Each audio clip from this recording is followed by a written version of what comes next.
Well, break is over. The summer sun has found its place behind the Friday Night Lights game 1 of the season.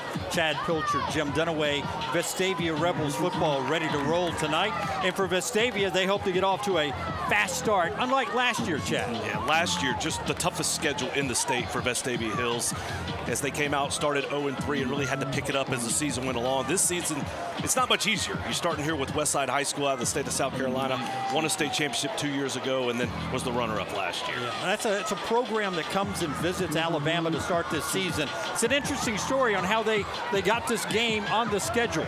Yeah, so obviously Coach Robert Evans was looking for games for Vestavia. He couldn't find one. He went on a message board in the state of Georgia, said, hey, I need a game. Well, it turns out the South Carolina team, Westside, was looking for a game as well in the state of Georgia. They found each other, and here you are. And so tonight, it was already unique coming in, but then a little bit of a change-up as we're in a weather delay, so we're not going to kick off till about 7:15 or a little later. And then we just saw Westside get here about 10 minutes ago, so it's been a little different start to the season and the night. Yeah, out-of-state game, they come over here same day. So we all know about Atlanta traffic. Takes them a while to get here. A weather delay works out. They haven't made their way onto the field yet to do pregame warm-ups. Well, let's talk about this program. It's the third year for their coach, and he's been nothing but uber successful. Oh, it's really incredible what he's done. We talked about the success that he had a state championship 2 years ago, just the second in their school's history. And then last year against South Florence, who's a very prominent team in the state of South Carolina, lost on a last-second play to lose that game 42-41. But this is a program that's been really successful. But now coming into this year, they've lost 35 players, wow. 35 seniors off of last year's team. They only have 6 starters returning. So if you're going to grab them, it's kind of nice to get it in the first of the season and with a lot of new players. They're the Rams, and much like their truck, a little Ram tough they're hoping for tonight as they try to come here and battle Vestavia, who's a playoff team as well that has had a lot of success recently. Yeah, year 4 under head coach Robert Evans, Vestavia has had 3 straight playoff appearances. Last year we talked about the slow start. They were able to battle back, really playing very, very well towards the end of the season, and all that starts with their quarterback Charlie Taft. Taft threw for over 1,700 yards last year. He ran for over 700 yards. Just had an outstanding season, and he'll have to be big again this year. A man that knows how to get his team into the end zone. We'll meet the starting lineups coming up here momentarily. But I do want to talk about the crowd that's filing in here as we're ready for the national anthem. So let's listen into that right now.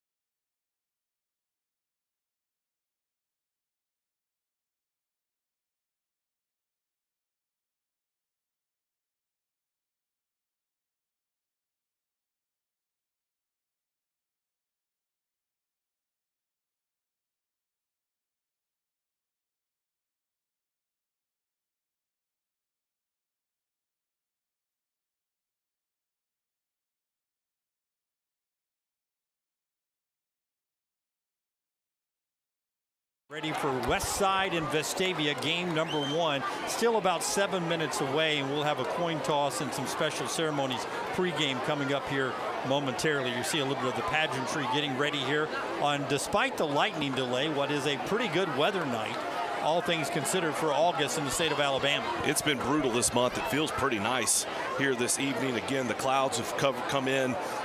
And it's a good crowd here on the Vestavia side. Not much on the Westside side, which you would imagine coming so far from the state of South Carolina, but a really nice night, and you can tell people are excited. The start of a season, there's always something special about it. You've waited all summer for this opportunity. The players have been preparing, but also the fans, and they came out big tonight. All right, so we'll see Vestavia take the field momentarily, but let's get to the starting lineups tonight of the Vestavia Rebels. Let's let the guys introduce themselves.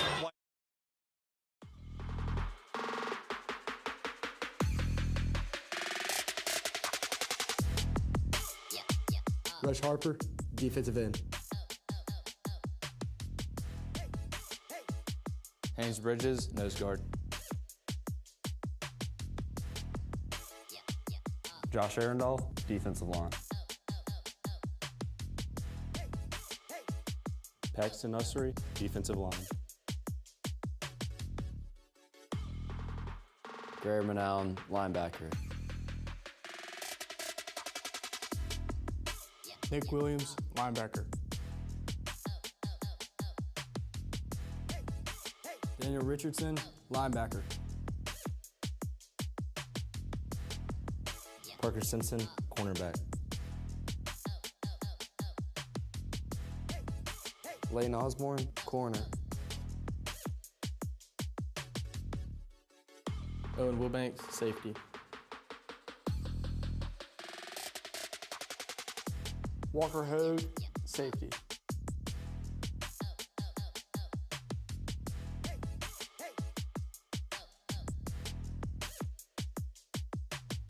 Copeland Styles, offensive line. Jackson Deal, offensive line. Caleb Boylan, offensive line. Will Gwathmey, offensive line. Pearson Tucker, offensive line. Will Ainsworth, tight end. Zach Laws, receiver. Grayson Harper, H-back. Carson Purdy, running back. Luke Stubbs, wide receiver. Charlie Taft, quarterback.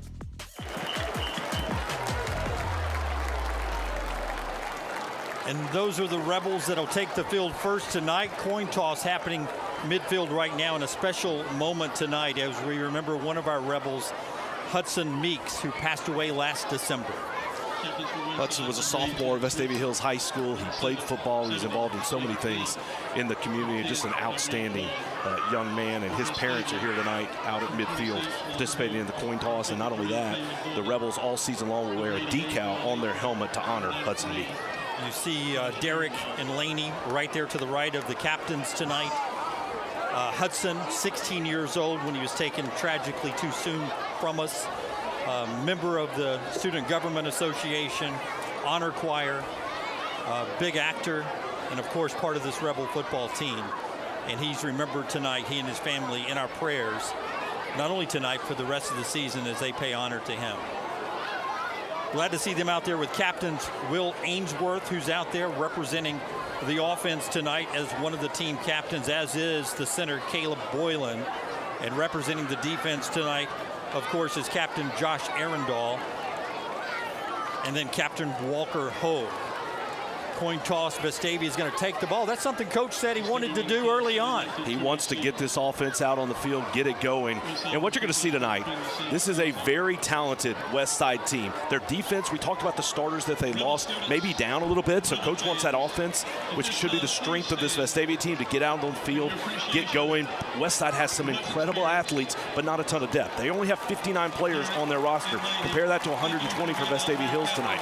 So for Vestavia, you want to come out, you want to be consistent, you want to try to get something going early, and then you hope your depth will take over as the game goes along. As Westside makes their way onto the field, decked out in their garnet and white, behind the big sign, ready to do some ram wrangling. Here comes your Vestavia Rebels.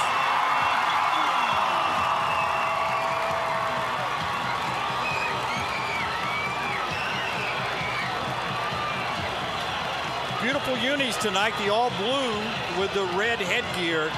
It's got to wake up some memories for you back to Friday nights when you played a little high school football. I've worn the red and blue for high school, then in college, and then obviously here to be a part of this broadcast. It's beautiful uniforms. Coach Evans made some changes to the uniforms when he came in. And again, this is a program that is really, obviously, historically has been so outstanding under Coach Buddy Anderson and the legacy that he built here. But Coach Evans, having played for him, kind of put his own twist on it. And so this team is out, got the right, nice-looking uniforms and ready to go on what should be a really fun season. We talked about it. Last year's schedule was brutal. This one's really not much better. Last year in the season opener went down to Montgomery, played in kind of the AHSAA Kickoff Classic, lost to a Carver team that had like 14 guys going to play at D1 schools.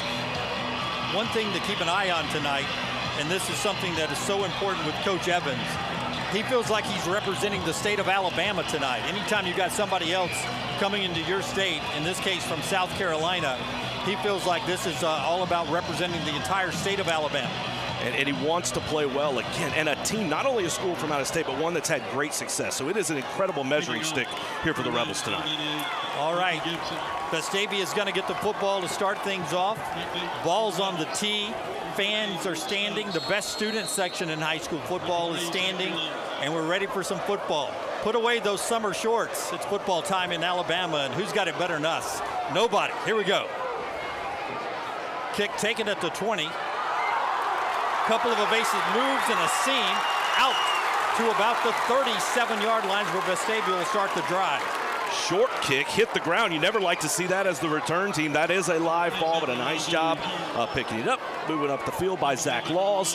And now here comes Charlie Taff in the Vestavia Hills offense. All right, so Taff will run the offense for the Rebels this year. He's a guy that came in and continued to get better last year, game by game. He improved so much so that at the end of the year, led this team to the state playoffs. Just like last year, Vestavia will run very, very fast tonight. Man in motion, you'll get a lot of motion all evening. Pitch goes left side. Big, great block out there by those receivers and a gain of about 8 yards. Nice carry by Noah Boylan, and if you watch Vestavia football for any amount of time, here they go very quickly back to the line of scrimmage. Pace is your friend here. It's the keeper from Taff. He works his way to midfield, fights his way forward to the 48-yard line, and just like that, Vestavia's first down and quickly into Westside's territory. Tackle there by Jacob Lewis. If you're watching this defense for Westside, keep an eye on Christian Webb Scott, number 99. He's a 3-star recruit who has 30 offers already. Fumble on the transition there, recovered by Vestavia. They're snapping the ball right at 29 seconds on the play clock. They're going to go fast, but sometimes, especially early in the season, you see those types of mistakes. No matter how many times you practice it, there's nothing like getting on the field in the game under the lights. It's a different tempo. Slows down a little bit when you lose yardage behind the sticks now on second down. Again, man in motion. And this time we're going to get a procedure penalty up front. So pace of play, like you said, sometimes goes against you. You have a bad exchange and now a false start. After two really nice runs to start the drive, Vestavia with two back-to-back mistakes. And just like that, you're in a 2nd and 18 situation. All right, now with 2nd and behind the sticks, long yardage to go, 14 we'll call it. Back on Vestavia's side of the field, throwback pass. They set up the screen, and they've got a lot of running room. This one could go to the house. All the way down, inside the 5, into the end zone, touchdown Vestavia, and the Rebels draw first blood. Coach Evans told us coming into this season, Grayson Harper would be huge for the Rebels, playing out of that H-back position. That time it's a screenplay. Taff rolls to the right, sets it up perfectly. There were 3 blue jerseys and only 1 white jersey to the weak side of the field. Excellent job down the field by the offensive lineman. Very nice play and very well executed by the Rebels for the touchdown. Late substitution on the pending extra point here. They sort of use the athleticism and the speed of their defense against them there. So Vestavia lines up and tries to go for 2, but another false start. Again, that a little too excited on some of these plays for the Rebels, not quite getting paused and going a little too quickly. So it's going to back them up, and would imagine they'll try to kick this one. Sort of worked to their advantage, though. Had the bad exchange and then a penalty. Backed them up to that 2nd and 14. Got them right where you want them there on that little screen pass throwback to the other side for the long touchdown. Yeah, excellent play call by offensive coordinator Josh Franklin. The kicker, the new kicker, place kicker, is Sloan Morgan. He's a sophomore after Owen Simpson has graduated and moved on to UAB. Kick is up and it's good, and Vestavia takes a 7-0 lead on the first drive of the night against Westside from South Carolina. Rebels on top. This is the Rebel Nation Sports Network. In every moment, greatness awaits for the bold, the visionary, and those ready to take their shot.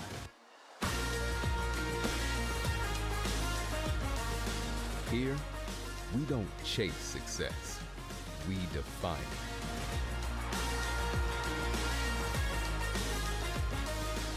The University of Alabama, where legends are made. So Charlie Taft to Grayson Harper, and a lot of great blocks out front, gets Vestavia on top 7-0. Yeah, we're going to recognize the offensive line as the night goes along. There were so many offensive linemen there, you couldn't even grab a number. They were just there in a big huddle, big pile, no shot for the Rams to defend there.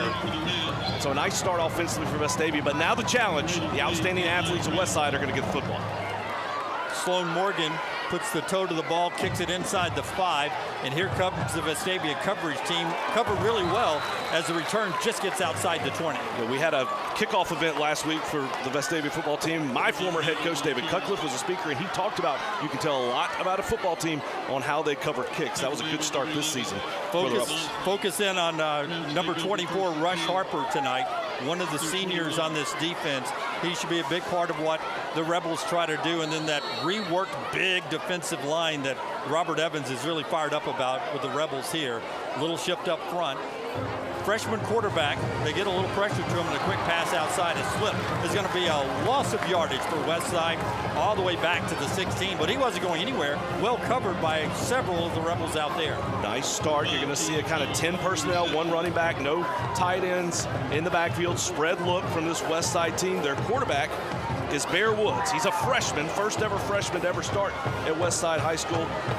His brother was the quarterback the last 2 years, Cutter Woods. He's now at the University of South Carolina. That's right, a big recruit that is at South Carolina in the SEC. And now Bear takes over. This is their first time to start a freshman, like you said. And now, just like with Vestavia in their first drive, a little procedure penalty is going to back them up even further. And we want to talk about younger brother, but how about older brother? For his career, 646 of 985, that's 65%. Threw for over 11,000 yards and 120 touchdowns in his high school career. That's how you get to the SEC. There's a quick pass. They love to get it outside to their big guy. And that is a completion out in the flat, and quickly tackled there by several Rebels, including number 11, Leighton Osborne, on the play there to play a little defense. Gave up a little there to get them into a 3rd and 13 situation. Let them keep them in front of them. Quick back to the line for Westside. The Rams going to throw it again. They love to throw the ball around these short, quick passes. Corralled out on the flat, and great game tackling there. Several Rebels there.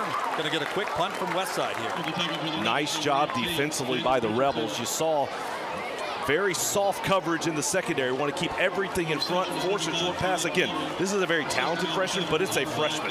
Anytime you put a freshman out there, you want him to have to make decisions. For Vestavia, they're going to try to take away the big play, have everything is checked down, short passes, and then they're going to come up and make strong tackles. It's going to be difficult to tackle this team in the open field, but a really nice job there. Punt formation, but they'll spread them out, and Vestavia is going to make sure they get the kickoff here. Good pressure. Kicks high into the air. It's going to be short. Fair caught at the 45-yard line, and that's where Vestavia will take over.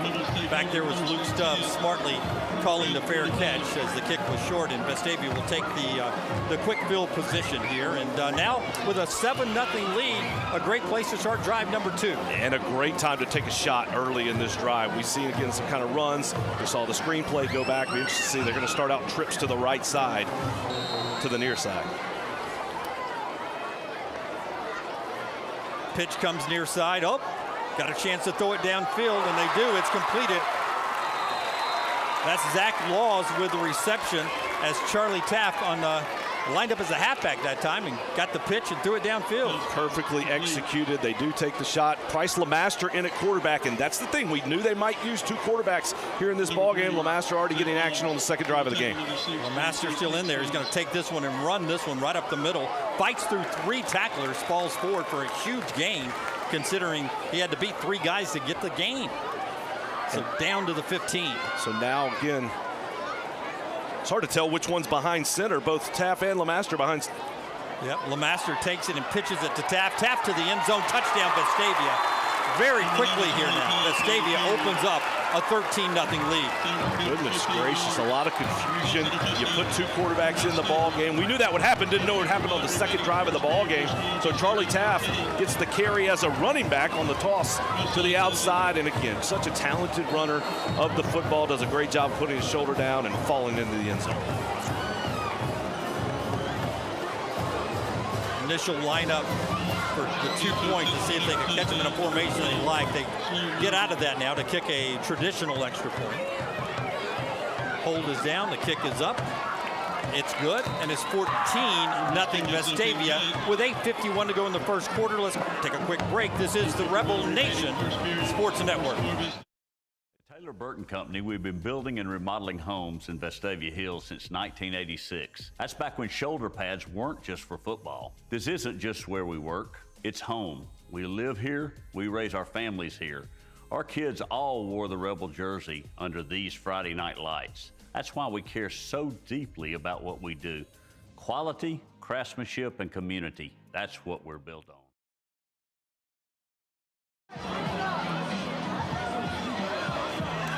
Back with you, Vestavia up by 2 touchdowns early in the first quarter with Westside of South Carolina. This program, state champion in South Carolina's 4A classification 2 years ago. Last year they were the runner-up after winning 27 straight games, and that's in Brian Lane's first 2 years. This is their 3rd year, a little bit of a reload for them, and they've made a long trip now to get behind 2 touchdowns. Kick this time almost into the end zone. And then on the cut on the turf tonight, a slip and a fall that, again, the Vestavia coverage team right on the spot. Again, another great coverage by this team, and here comes the defense coming out. Last year, the Vestavia defense gave it 25 points per game, a lot more than you've seen in years past. But they feel like, as you talked about, this defensive line is really revamped. They lost some really strong players. Spence Hanna, Grayson Bruno, Jacob Watson, the 3 leading tacklers, they're all gone. The 2 leading tacklers coming back, Owen Wilbanks, who had 49 tackles last year, and Daniel Richardson, who had 47. Big defensive line throws a shift. 4 rushers. Not a lot of pressure. Throw downfield, though, well covered, and it's going to fall incomplete. That coverage on the backside looked really good. And that includes guys you find back there like Owen Wilbanks, Walker Hogue, the safeties, and of course Simpson and Osborne, the corners there. It's good to get Parker Simpson, who moved over to the corner position from safety last year, and he's being called on to do a little bit more defensively. Another pass from Westside. This one dumped off and completed. The tackle made there by Vestavia right out about the 24-yard line. He's going to come up with a 3rd down and 5 yards to go. Looks like Paxton Usry made that tackle, got back in the zone blitz. Was able to make the play on a crossing route. This is the first kind of manageable opportunity to get a 1st down for Westside. Yeah, finally some positive yardage for them. Again, their freshman quarterback, Bear Woods, quick release for him out into the flat, misses his target there. Has a little bit more pressure. I mean, right now getting some pressure with 4 guys, and that's a good sign for that defensive line. It certainly is. They're going to leave the offense on for right now. That ball was thrown too far outside and well defended by Vestavia, but you see the arm talent. I mean, just to see that ball, anytime you see a quarterback, especially a young quarterback, throwing to the outside, if you watch how that ball comes off his hands, that was a sharp throw. So clearly the arm talent is there for Woods. Coach Lane and Westside leaving the offense out momentarily. Now with 10 on the play clock, they'll run the punter out and kick it away one more time. Stubbs back, standing just at the 50-yard line, and we may get a delay of game. Late substitution by the Coach Lane is going to back up Westside 5 yards. Just about as bad a start as you could imagine for Coach Lane and Westside. Everything seems to go wrong, and you got to wonder, how did it affect them getting here so late? I mean, we were sitting here, and we obviously knew the weather delay was in, so we're going to start a little bit late, but we looked out, and all of a sudden it's 6:45, and the team's not even in the campus yet. They hadn't made it. Not even sure they had at least on the playing surface, they didn't have a really great warm-up. I think they were doing some of that on an alternative field. The punt again is high and short.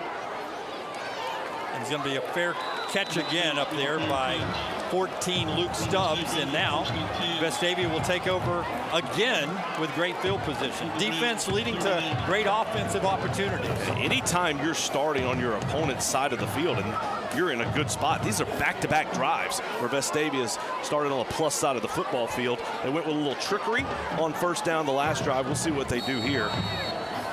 8 minutes to go in the first, and Vestavia up 14-0 on Westside out of South Carolina. Offside call against Westside. lined up in the neutral zone. That's going to be a 5-yard penalty, and Vestavia will redo first down again. Anytime you take a big lead early in the ball game, obviously that's a positive thing, but even more so when you have so many more players, when it's early in the season and it's hot. And again, you know you're going to be able to, with numbers, potentially wear that team down to get that big lead and make it even harder to come back late in the ball game. This drive is huge for the Rebels. Full house backfield. Pass, wide open, catch, touchdown. That's Will Ainsworth for 6. And Vestavia now up 20-0 on Westside. Well-executed play, and Ainsworth just came uncovered. That is the 3rd play of this ball game where Vestavia has had receivers running wide open. Just complete bust on the West side defensively. Wide open for the Rebels, and Ainsworth walks into the end zone. So far, the play calling from Josh Franklin has been spot on. Last year, this team averaged just over 30 points a game. They're going to threaten to put that up maybe in the first quarter here tonight. Traditional extra point coming up after the shift. And again, new kicker Sloan Morgan, who's 2 for 2 on PATs, tries to make it 3 for 3. It is up and it's through the upright good, and it's 21-0. Vestavia with the best start possible right here on the Rebel Nation Sports Network. Right when I toured Stanford's campus, I immediately felt the communal atmosphere and environment. A lot of parents, they're looking for a place where their children can come, they can continue to grow in Christ, they can feel safe, and they can be encouraged and motivated. We promise them that when they come, they're going to be surrounded by people who love them, who help them to find meaning and purpose in their life, and who really help them to flourish and become the men and women that God is calling them to be. Out of every place that I could have gone, this was the place for me. 21-0 Vestavia on top, and the stat sheet tells a big story of how that's happened. 147 yards of total offense for the Rebels thus far, compared to 12 for Westside. Vestavia's 3 of 3 through the air for 115 yards. They've run it 5 times for 32 yards, just having their way with the Rams in the early going of this one. Morgan kicks it off. Once again, inside the 5-yard line, bobbled. And here's that coverage team again, holding them inside the 20-yard line on the far side for the tackle. And this coverage team coming in, if you're got a lot of new guys out there, so far so good. No, they've done a great job flying down the field, making tackles, making Westside make decisions, not letting them get to the outside. Just a really nice job. So Westside in their white uniforms from South Carolina lines up down 3 touchdowns, and they've been backed up thanks to that coverage team all night long. Handoff, they try to run a play finally after a lot of passes, goes the far side, and Vestavia's defense is there. The final tackle made by Owen Wilbanks, but a lot of others chopping up that run a little bit. Positive play on first down for the first time tonight. That picks up 3 and gets them ahead of the chains. And if you're Westside, that's what you're looking for. You're not going to be able to get 21 points back in one play. You need a positive start, try to get a little momentum, get something going, pick up that first down, and then that'll try to hopefully change the trajectory. Quick pass out to the running back. Defense trying to recover, but a seam there pops things open for Powell.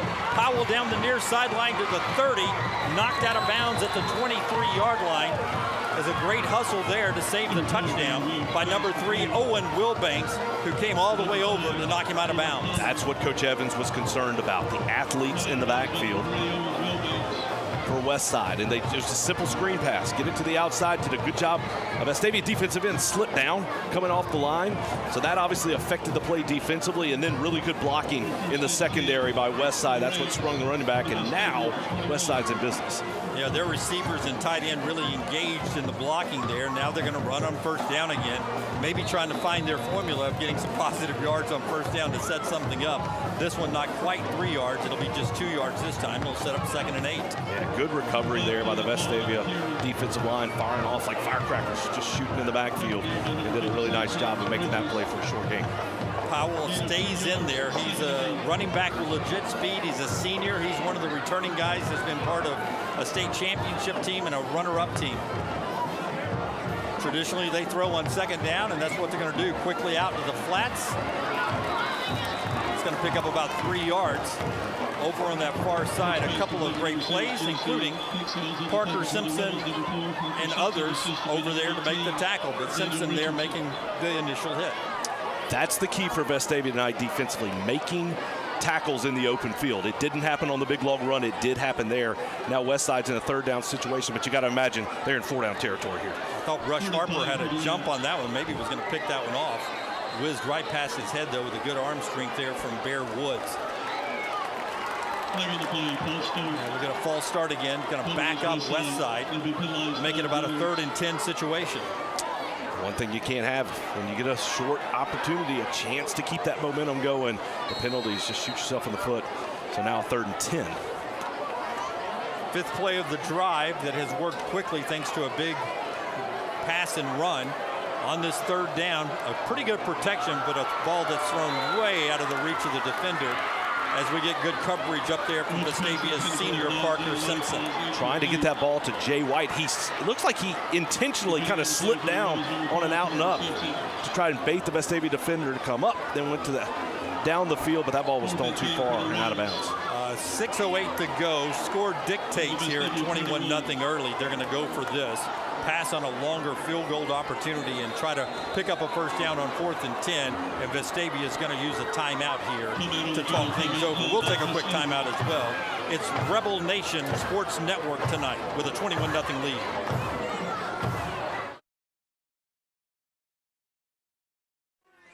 Baptist Health is on your team.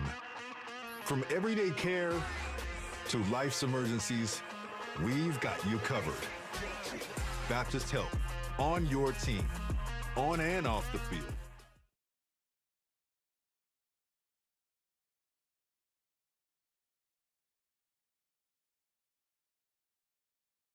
Alabama, this time of year, we take heat timeouts about halfway through each quarter. And it looks like that's what we're going to do. So let's catch you up on what you've missed.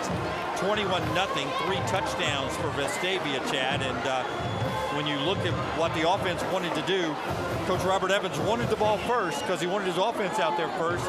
It paid dividends, and then the defense twice got the ball back in great field position, and that's how you get the 21-0 lead. You couldn't draw it up any better if you're Coach Evans coming into this ball game. Take the ball, score, get a stop, get it back, score. And again, the first drive was outstanding, driving down the field after a pretty short kick on the opening kickoff, but then getting great field position in the plus side of the field and taking it right into the end zone. Everything's gone well for Vestavia.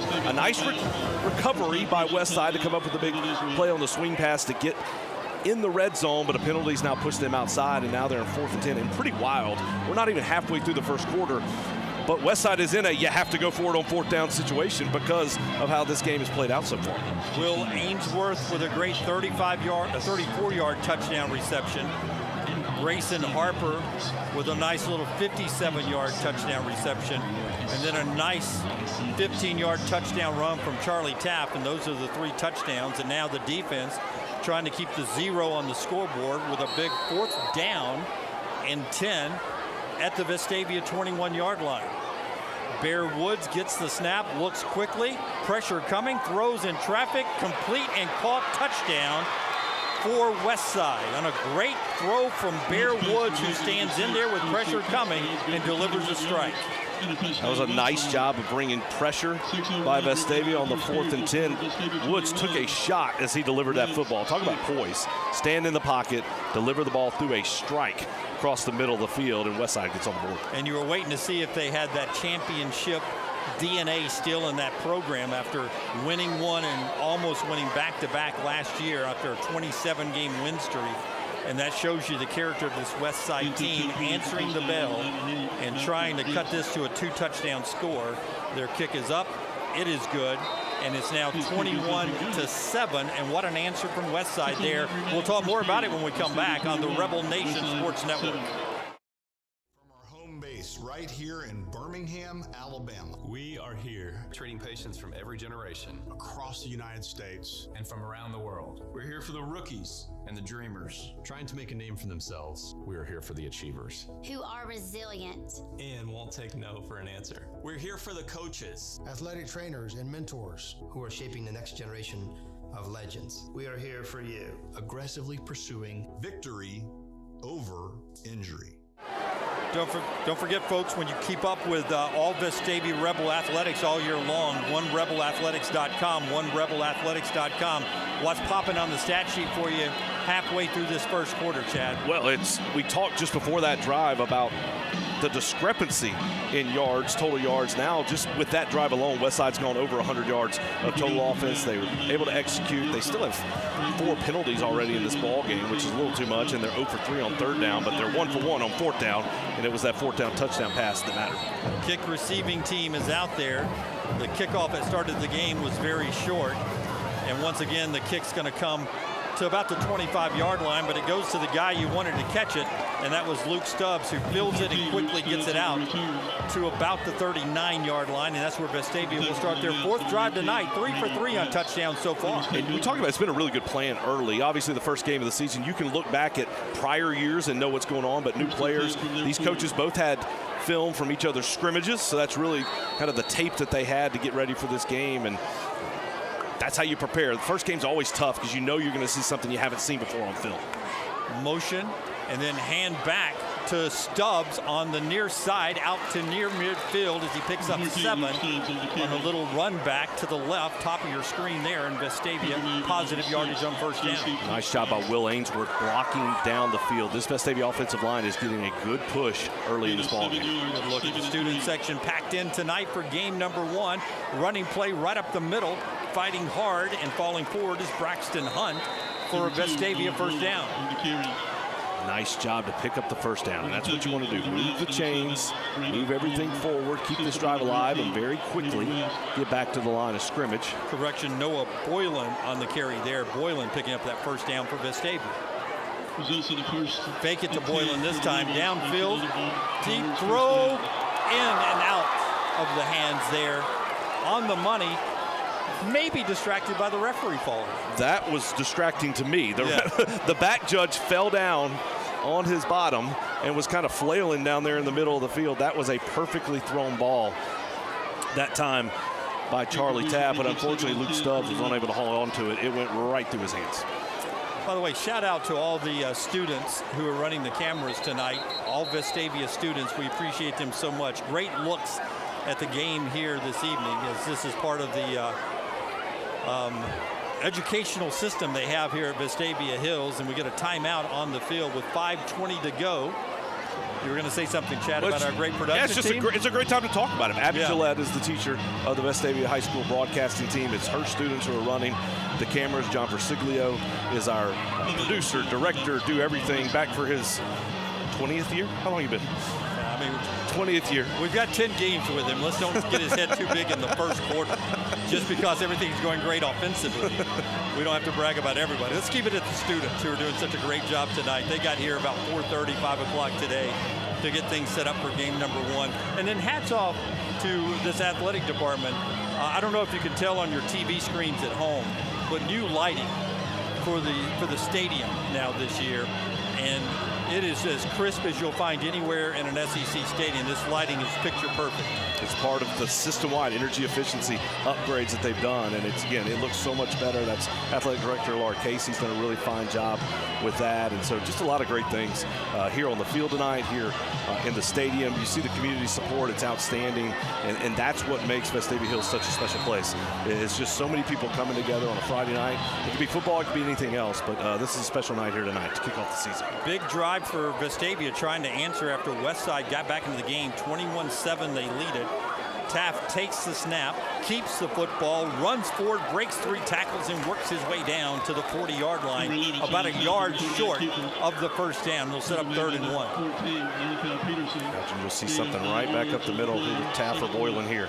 Taft with a quick snap, and it is right back to Boylan. First down, and punishing his way down inside the 35 to the 34-yard line. They'll move the chains. Took us a little bit. Boylan swapping numbers this year. And he and Carson Purdy are going to switch time there in the backfield. So Boylan's done a nice job so far. He has 4 carries for 20 yards.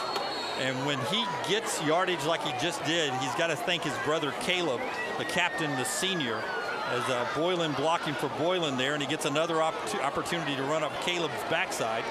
This time he only picks up about a yard, maybe 2. They're going to say his knee went down, so barely back to the line of scrimmage, and now a long yardage situation, relatively speaking. And one thing we've seen is Rebel receivers running wide open in this secondary. So the play action has been very effective, which tends to be the case when you run the ball as well as Vestavia has in the early going. Motion man with the tight end. Taft getting some pressure tonight. The ball is out. Offensive lineman quickly. The old fumble drill, and Vestavia is going to keep the football. We'll see who falls on it, but great job by several offensive linemen seeing the ball down and jumping on it. We'll give credit to a couple of guys. One of those in there was 54 Pearson Tucker and William Guathany jumping on that football. Great job by those guys to not give Westside the football back, but it sets up a 3rd and long now. We'll call it 17 as we're at the Westside 40. 3 receivers top side, 2 to the near side. Empty backfield. Obvious passing situation. As Taft takes the snap, the whistles will blow the play dead, and we're going to get a delay of game here. Looked like they got caught maybe checking for one last possible change or audible, and the clock runs out. So back it up 5 more, and that adds to the distance that you got to go. So despite the really nice execution offensively when running plays, there has been some of those first game mistakes that you would typically expect to see from the Rebels. There's another one there on the delay game. Got to get to the 34 for the first down, backed up to the 45-yard line. Quick screen pass inside. Great tackle from Southside there as Noah Boylan got the catch but could not break it free. We're in that no-man's zone. Probably going to go for this one even though it's 4th and long. That was a really good play by Jax Wilson. You saw the screen play bringing the defense up, and Wilson recognized the middle screen, was able to release and go back, and now they are going to send the punt team out. Yeah, nothing like having a new announcer who goes out on the limb and says, he's probably going to go for it here. And then at 4th and 14, he's going to be like, no, Dunaway, we're going to punt it here. We're up 2 touchdowns. You let me coach, you just call the game. All right, punt formation. Snap and the kick's away. Angle towards the end zone, but bounces in, and that'll bring it out to the 20-yard line. Still pick up some positive defensive yardage there. When you're up 2 touchdowns, you want to go to the distance. Let's pause 10 seconds. Actually, let's pause a little longer than that for a quick break here on the Rebel Nation Sports Network.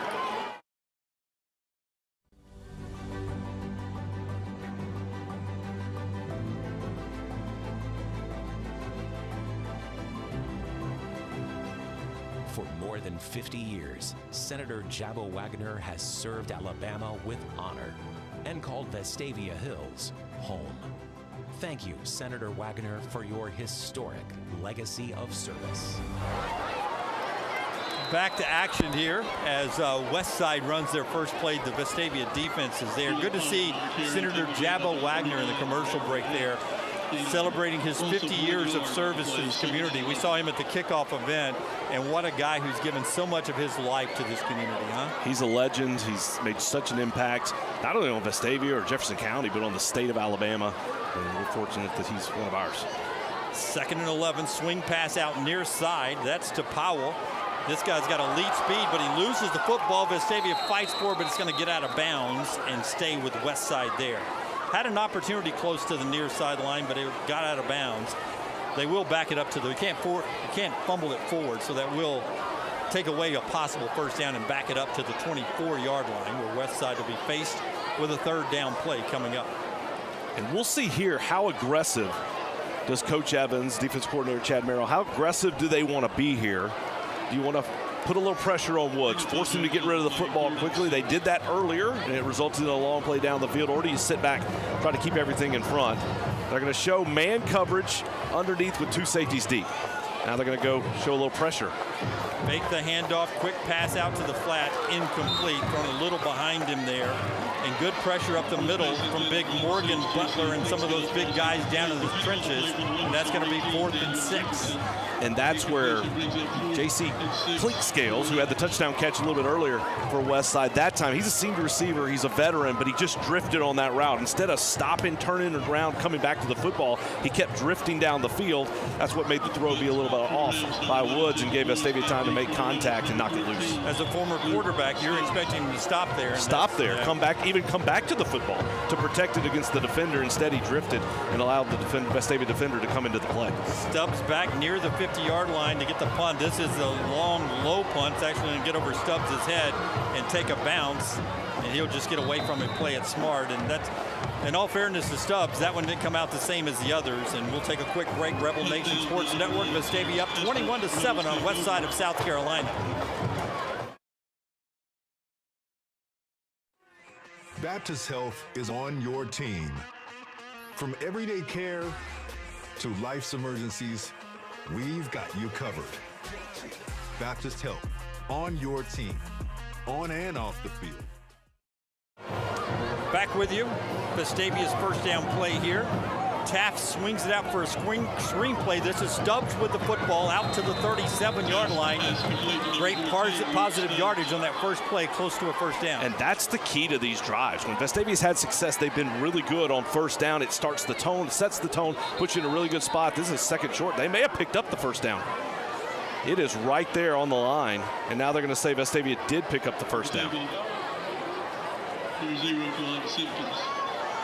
Make it a motion. Nope, they're going to give them the first down and move the chains. There they go, so first down, 10 yards on that great screen play and great blocking again from this Vestavia team. Eager blockers help the offense so much. Now runners near side for Vestavia and just some great running there. As you get Carson Purdy shifty and works his way down to the 50-yard line, and another Vestavia first down. Not a ton of depth at the running back position for Vestavia, but they feel really good about the guys they have in that spot. Purdy again with it. This time the blocking breaks down in great pursuit from Westside as they stack the box, and that play is going to lose a yard. So it'll set up second down and 11 with a minute to go in the first quarter in what has been mostly very, very positive for the Rebels. Carson Purdy last year, 34 carries, 149 yards on the ground and 1 touchdown. He stays out there beside Taft. Man in motion near side. That's Laws. And now we get a false start or a missed snap count or something. It's going to back Vestavia up 5 yards. Third penalties against the Rebels. The other running back we've seen tonight, Noah Boylan, last year had 52 carries, 301 yards, and 2 touchdowns.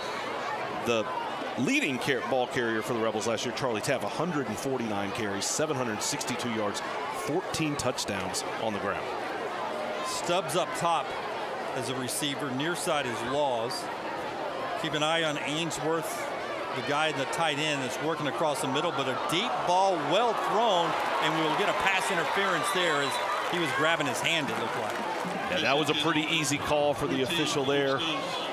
Stubbs was the intended receiver and looked like he had his guy beat.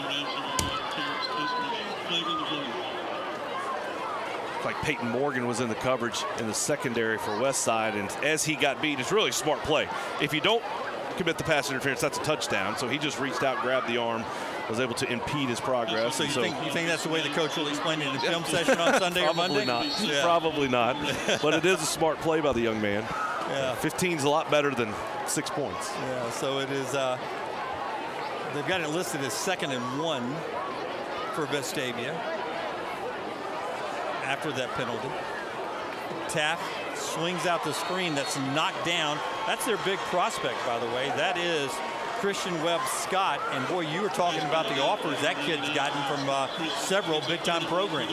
Yeah, I always like when you see these big-time prospects. They list him as a 3-star, but then you look at the offers: Georgia Tech, South Carolina, Wake Forest, USC, SMU, Florida State, Tennessee, Texas, Penn State, Central Florida, Georgia, Michigan, Duke, Vanderbilt. Should we Texas A&M in Miami? He's got time to get more mail. And he's only a sophomore. That's right. He's only a sophomore. So his star will likely go up. Handoff behind a big bruising offensive line as Carson Purdy fights for some yardage there and gets the first down. just muscle up. 3rd and 1, muscle up and let's see how well we can block it. And good job by that offensive line. And that's one thing I think Coach Evans was very interested to see. How does this offensive line play coming into this season? They had a really good offensive line last year. Lost several guys, obviously a couple guys older, but they've been really good here in this first quarter, and as a result, Vestavia's up 21-7. And that is the end of the first quarter. We're back for quarter number 2 after this timeout on the Rebel Nation Sports Network.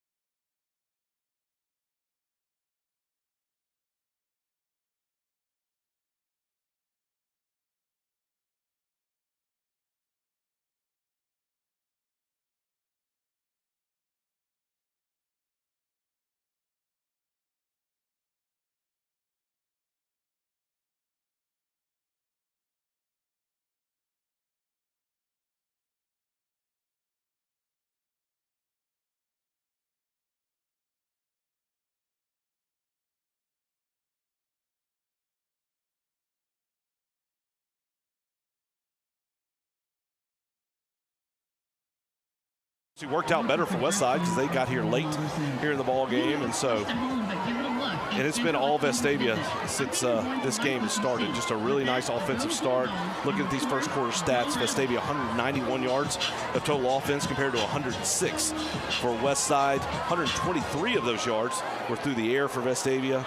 They had 14 carries for 68 yards on the ground, and Vestavia 3 of 4 on 3rd down. So a nice conversion percentage there. And let's look at the biggest stat to me. If you look at it, Vestavia's average drive start field position has been on the 44-yard line, whereas for Westside all the way back on the 18. I mean, it's when you got to go 25 fewer yards every time than your opponent, that's usually going to work out pretty well in your favor.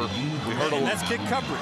Absolutely. They've done a phenomenal job and gotten stops that have resulted in a really good field position. For Westside, Bear Woods, the freshman quarterback's coming in. He has a nice start, 8 of 12, 102 yards and 1 touchdown. All right, Vestavia with the ball as we start the second quarter after a first down run. And see if we can carry some of those touchdowns from the first quarter into the second quarter here on this drive. Trying to answer a score that Westside got after being down 21-0.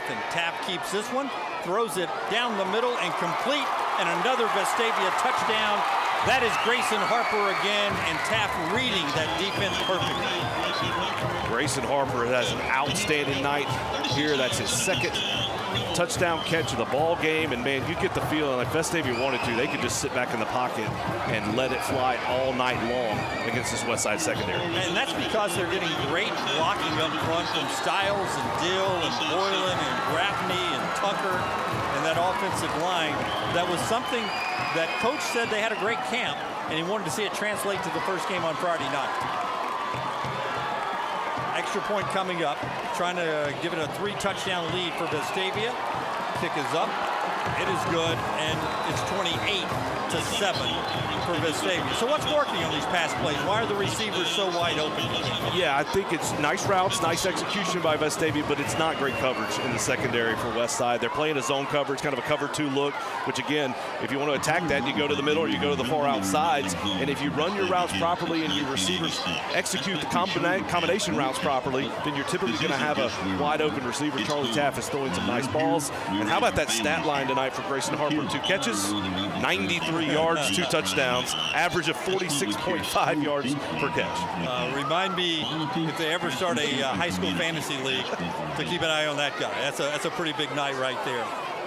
And Taft, the ball's not hitting the ground a whole lot either. He's 6 of 8 tonight for 159 and 3 touchdowns already. So hats off to the offensive coordinator, Josh Franklin, and his coaching staff for the plan they put together. As you said, on a team or program you just don't see a lot. You don't have a whole lot of tape on, and they've been able to design some things that have caught this Ram defense from Westside in South Carolina a little flat-footed. Another great kick inside the 5, and here comes that Vestavia coverage team staying in their seams, and on a cut losing the footing and down at the 16. So that starting yardage will back up even a little bit further. I told you coming into the season when you took this gig that Coach Evans would give us a nice preview. He was usually spot on. I'm looking at our notes from what he told us coming into this ball game about their defense. We have a chance to give them problem with our pace and our formations. If we hit the big plays, we could score in the 40s. I think he may get there. On my email, it said, don't discuss on the air that I gave you guys this email. Embargo. All right, Vestavia's defense is back out there. First down for Westside at their own 16-yard line, and that's going to be Woods on the pass again, complete, but not a whole lot of yardage as the defense doing a great job of keeping things in front out there. Yeah, Westside really having a tough time with this turf. We've now seen them slip 3 or 4 different times trying to make cuts down the field. Leighton Osborne, one of the Vestavia Rebels out there playing a little defense.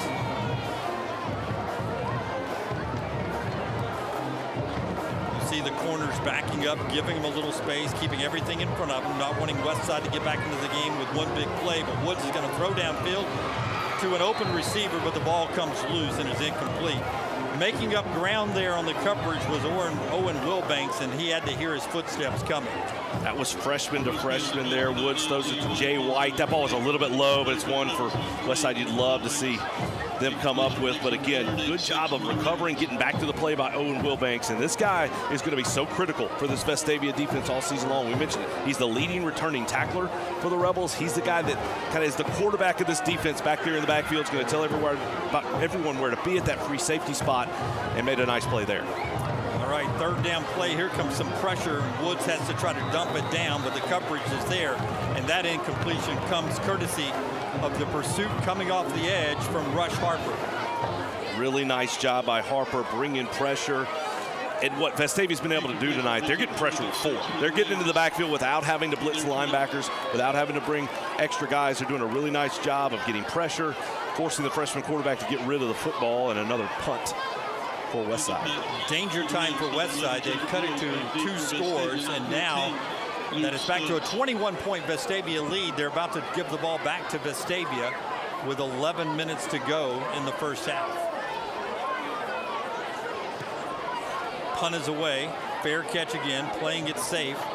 Back there is 14, Luke Stubbs, and great field position again for Vestavia. Great field position. They changed having Stubbs back there returning kicks. In years past, Charlie Taff, the starting quarterback, had returned punts just because they wanted him to go in there and make a catch, not losing the yards. But I think Stubbs gives you an opportunity. If you get a nice job there, he's obviously fair catching the ball, but gives an opportunity to get in space and really make some plays in that punt returning game. He's had a really good camp, and he's carried that over to a great start tonight. Little play action pitch to a in motion number 8 Grayson Harper, who fights hard and forward for a first down. Nice job by Harper. You saw Flo go to the right, toss underneath to Harper, coming back to the Vestavia sideline, and some nifty footwork by Harper after he got the football. All right, quick to the line again. First down inside the 40 at the 39-yard line. A lot of motion, and Taft keeps it. He's going to throw it downfield to a streaking receiver. Whoa, almost an unbelievable catch by Boylan, knocked out at the last moment. That was an incredible throw by Taff on the wheel route down the side. And there was 2 routes. You had a deep receiver, and then you had the Boylan coming out of the backfield on the wheel. Just the first time tonight we've seen Westside defend things very well in the secondary, and a nice job that time by Zion Paul to knock that ball loose. All right, so Vestavia now with second down at the 39. Man in motion is your tight end. He's going to lead the block, and that's a toss outside, and a great gap run there by Carson Purdy as he works his way down to the 22-yard line, and that's another Vestavia first down. So many runs in open space for the Rebels. Nice job, and very quickly back to the line of scrimmage. Play clock was at 30 seconds. That's how quick Vestavia gets it off, and this is just power football. Not down yet as they work their way to the 15. That play is going to get a good 7 yards as Purdy would not go down, had 3 defenders on his back. And then I think you're going to get half the distance to the goal. Looked like a Ram defender fell on top of the pile after everyone was down, so probably going to get a personal foul here against Westside. The referees are from the state of Alabama.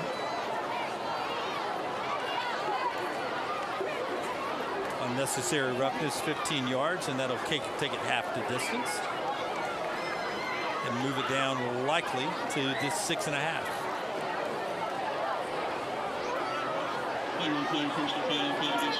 Make it the 7.5-yard line. Great math by me, but here we go. First and goal for Vestavia. I'm just so impressed by Vestavia coming out and executing the way that they have. You never know what you're going to get in the first game of the season. Camp is one thing, but once you get out on the field under the lights, you never know. And this has been about as good as you could hope for offensively for the Rebels.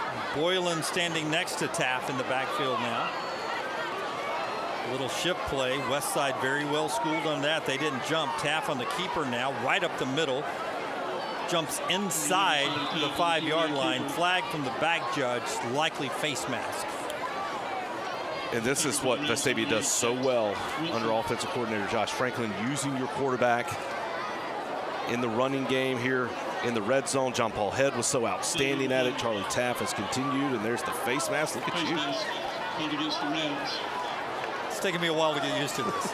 First quarter, I'd give myself a D-. Hopefully we get better before the game's over with.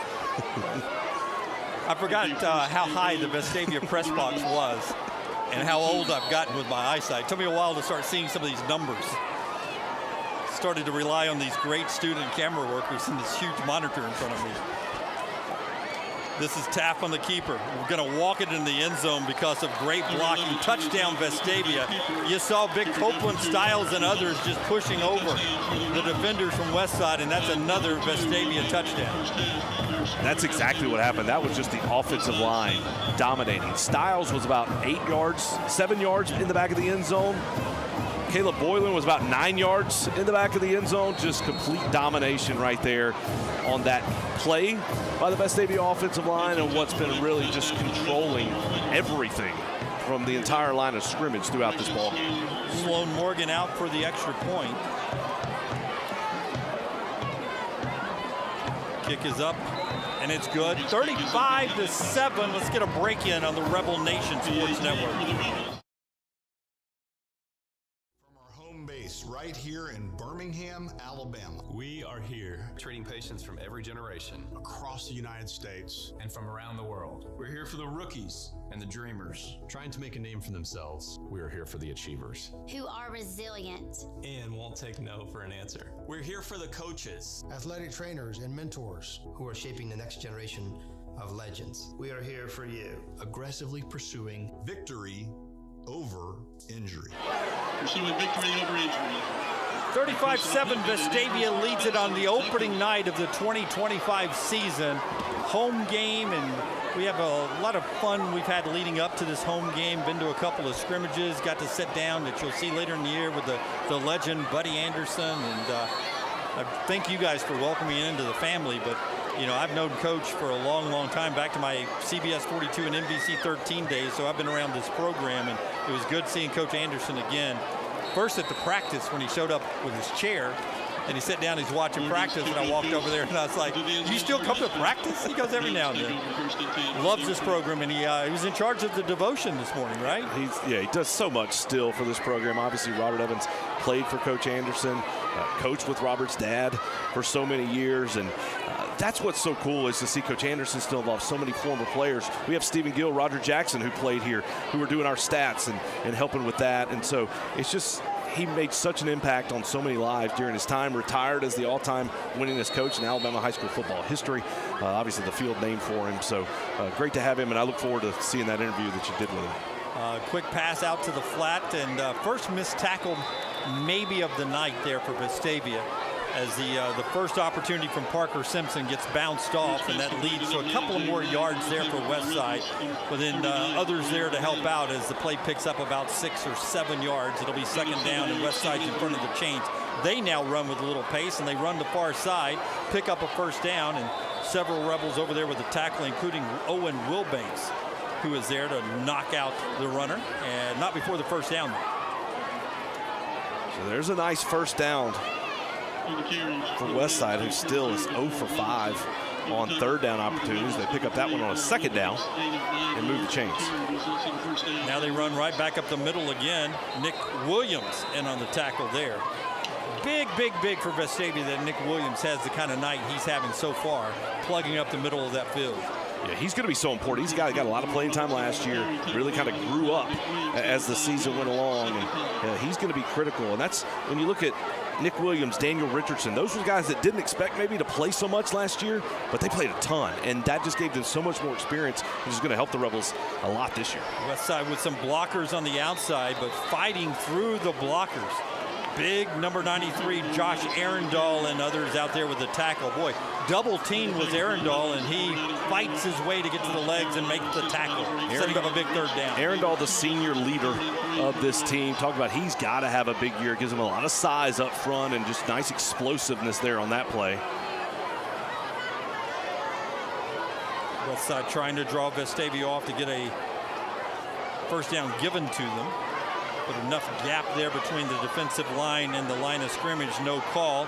Quick pass out, a throw and a catch, and that may be the best throw of the night from Bear Woods, complete for the first down. He's looked the best on the throws to the outside. When he's throwing it to the sideline, he just lets into it, does a nice job of delivering that ball. True freshman, but he has, you can tell, the same kind of skill as his brother Cutter, who's gone to South Carolina. Big run up the middle for about 4 or 5, and just unbelievable pursuit from a couple of Rebels, including number 24, Rush Harper, who's in on that tackle. There you see that big defensive line, and then Harper, who gets to rove around. Guys like Ussery and Bridges and Arundel up front there, eating up some space tonight. 3-person rush now, and a late blitzer comes in. This time Woods is going to run it, slides, and there's going to be a late hit. It's going to give them a first down. Yeah, Westside upset about that, and understandably so. I don't think he meant to. I think momentum was just going, and Woods got down, and that's obviously going to be a personal foul against the Rebels and give the Rams 15 yards. One of those things, you play the game, and once you get in your mind you're going for the tackle, he's down. It is so hard to pull up. I know you have to, but it is so hard to pull up sometimes. You're just going to try and make a play, flying around to the football, but yeah, so penalized there, and that gives the Rams a break. Yeah, I feel like we've been playing forever. There's still 7 minutes and 24 seconds left in this second quarter. 35-7 is a lot of points, a lot of football there. Running play on first down again, where Westside's had their most success, but not this time, as the Rebels are there. 5 and 18, part of the defense there. Nick Williams and Daniel Richardson there to barely any gain. They're going to give them a yard forward progress to make it 2nd and 9. We'll see the Vestavia Rebels band at halftime coming up. We'll also talk to Robert Evans throughout the year. Should be a lot of fun. Handoff top side for Westside, down inside the 15. That's a first down run down to the 14.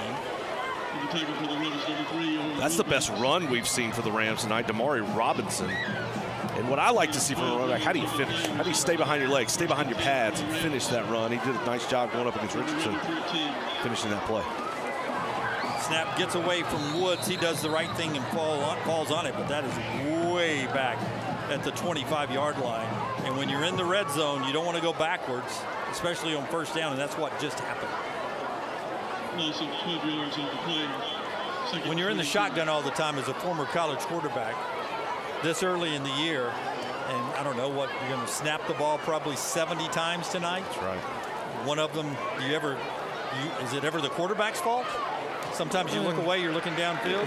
That would seem to have hit him in the hands. What does happen, though, especially early in the game, all the sweat, the humidity, the ball gets, it's that sweat gets on the ball, your hands are wet, and you're trying to control that. And a lot of times you get that, or maybe there's a blitz coming and you just let your eyes drift a little bit and don't concentrate like you should. That gets us to a heat timeout, as we like to call it here in the state. And we'll take a quick timeout as well. Vestavia leads it 35-7. This is the Rebel Nation Sports Network. Baptist Health is on your team. From everyday care to life's emergencies, we've got you covered. Baptist Health, on your team, on and off the field.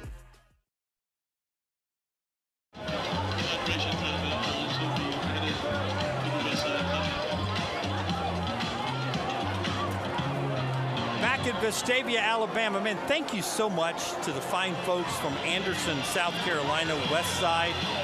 They were looking for a game. Vestavia was looking for a game. Two programs with a great tradition. Two coaches who want to do what's best for their kids, and they hooked up and found the game, and they decided to drive all the way down from Anderson to Vestavia, Alabama to play this contest tonight to open up the season. And it's neat for Vestavia playing an out-of-state team, seeing something different. Obviously one that's been as successful as Westside had, and one thing Coach Evans said, he's just really enjoyed getting to know Coach Brian Lane, communicating, learning more about this outstanding program and what they've accomplished in the state of South Carolina. I'll tell you one thing that I learned when I was doing the Alabama Coaches Show, that sometimes if you have an opportunity to schedule somebody that's not in your league, and you can schedule somebody that plays an offensive style that is like somebody in your league, that's a win-win. Does this offense remind you of anybody that maybe Vestavia will see this year? Throughout the region. I mean, you're going to see 5-6 teams that run this exact same thing. It's that spread. Again, right now they're empty. A lot of times you'll see them in the 10 personnel. But yeah, this is exactly what Vestavia is going to face all season long. Woods bending to the pressure here. He's going to take off and have some running room to pick up some yardage down to the 17, make it the 16-yard line. Gets a little bit of that fumble yardage back to get it back to manageable a little bit at 3rd and 11. Nice job and recognition by the freshman there. Don't force anything down the field. You're in a good spot. You have a chance to get points. Don't force the throw and commit a turnover. Instead, tuck it. Put yourself in a manageable 3rd down situation. All right, got a little space in front of you, defense. Let's see if they can hold them in the red zone. 3rd down. Here comes the pressure off the far side. Great pursuit and the sack from Parker Simpson. Don't blitz often, but they brought somebody that time and they get home. And coming right at Woods into his, straight into him, and a good job by Simpson to do a good job of getting there, making the play. A lot of times maybe you'll get a move and it's hard to make that tackle, but a great sack in the backfield by the Rebels, and that's going to force Westside into a long 4th down situation. Not goal to go. It's they got to get to the 5 though for the 1st down. On a 4th down play, pass comes out quickly. Well-designed play, but defended perfectly over there by number 3, Owen Wilbanks, the senior, the free safety who was very free on that defensive play. When you saw that, Vestavia had 4 defenders in the secondary back. Wanted to keep everything short, don't want to give up the big play, knowing that they had to get all the way to the 5 for a 1st down. They kept it in front, made the tackle, and that's one thing Vestavia's done for the most part here tonight is they've made tackles in open field. And that's been the key for me from a defensive standpoint for Vestavia, is making those tackles against really, really good athletes for the Rams. That was a concern some for head coach Robert Evans and defensive coordinator Chad Merrill was, you don't do a lot of tackling anymore in the preseason like you maybe used to try to stay healthy. Especially if you started last year off 0-3, the tackling I think has been an A+ tonight so far. It has. They've done a good job. We would say very few exceptions when they haven't been able to execute and bring a player down. 1st down, keeper picks up 5 yards. This time Tapp's going to throw it downfield, floats it perfectly, and then caught and lost by number 8, Grayson Harper. But did he have it long enough? Nope. That's a tough one. If you had replay, it would be an interesting one to watch if this was college football. Did he have it long enough? Did he make a football play before he dropped that ball? Nice job by the Rams to continue on the play and knock the ball loose, but it looked like he caught that ball, was spinning around before it came loose, but hard for us to see up here whether or not he had full control of it. Listen, if you know anything about Charlie Tapp, you know he is a blue-chip baseball prospect, and he has played a lot of baseball this summer, and he has come back to football. And, well, that touch on that pass was perfect right there. Beautiful. 3rd down, they look over for an audible. 4:48 to go in the 1st half. Big 3rd down play for Vestavia. This is Taft with the football, throwing it on a little screen near side. Not enough room there to get the 1st down as Stubbs makes the catch, but not that one block to spring him, and that's going to be 4th down. 4th and 3 for the Rebels. Inside that zone, though, if you can get them to jump, you pick up the 1st down, though, right? Yeah, I cannot imagine they would snap the ball here. May let that clock run down or wait till the last minute to send the punt team on. It's coming up on 4 minutes remaining here in the 2nd quarter. The offense is going to set up, so they may see if they try to jump them off sides. That little slow shift. Westside's been I mean, actually better than some people in the state who see this often. They've been very calm for a team that hasn't seen this a ton. Vestavia will take a timeout instead of taking a penalty. And it'll be 4th and 3, and then we'll see what they'll do when they come back out. But we expect to see the punt team, and I see them all gathering up around the special teams coach. If there's one thing you point out, again, just little mistakes here and there for Vestavia. You talked about the beautiful pass down the sideline by Taft, just not quite able to bring it in. And that's the difference in you've got a first down at midfield as opposed to you go back to a 3rd down, you're not able to execute, and then now you're going to be forced to punt that ball away. Beautiful night for football week 1 at Thompson Reynolds Stadium here. Again, on the far side, not a ton of fans down from Anderson, South Carolina, but a great showing by their fan base to make the trip down. Their cheerleaders over there cheering their team on. But for the Vestavia folks, they are out strong virtually. I don't see any empty seats on the near side.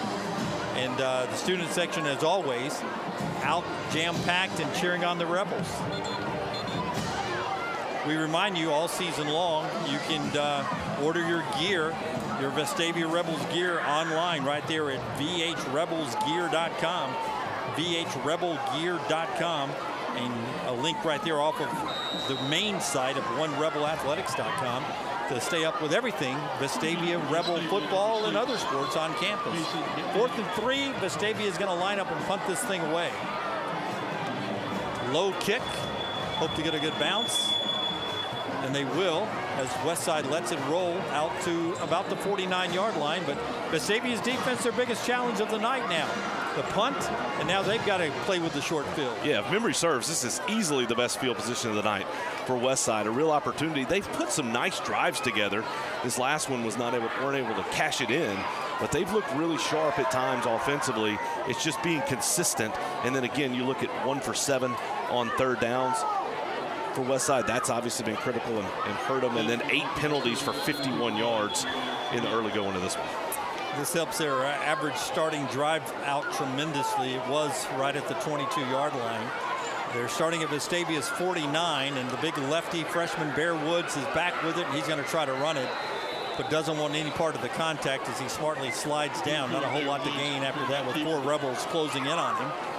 And the play picks up 2 yards when he started to slide, so it'll be 2nd and 8, and the clock runs down to 3:30 with Vestavia up 35-7. And that seems like a simple thing you see a lot, but it's such a wise play by a young player who doesn't have a ton of reps, obviously at the varsity level, starting as a freshman. But to know, hey, if I'm going to last a long time in this game, I got to get down in those situations. Saw Jackson Dart the other night getting yelled at by his coach, trying to teach the rookie with the Giants to get down. Oh, wonderful defensive play out in the flat there from Vestavia. That's Parker Simpson out there making the contact and knocking that ball loose. Yeah, just great recognition there of understanding the play, knowing what's coming, and then pursuing, making the big hit there.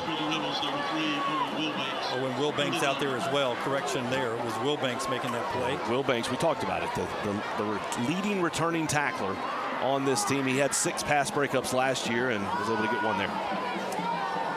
So Wilbanks, the senior, free safety, knocking that ball loose and setting up now a 3rd and 9.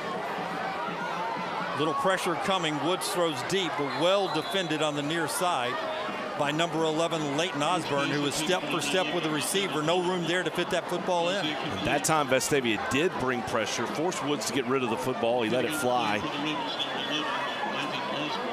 And nice job by Osborne of basically running the route for the Ram offensive player, and just did a good job of being in the right position. And that's what this secondary's done a good job of all night long, keeping everything in front. 2:57 to go and down by 4 touchdowns. We'll see if they really go for it on 4th down here at midfield. 4th and 9, they're going to run the play.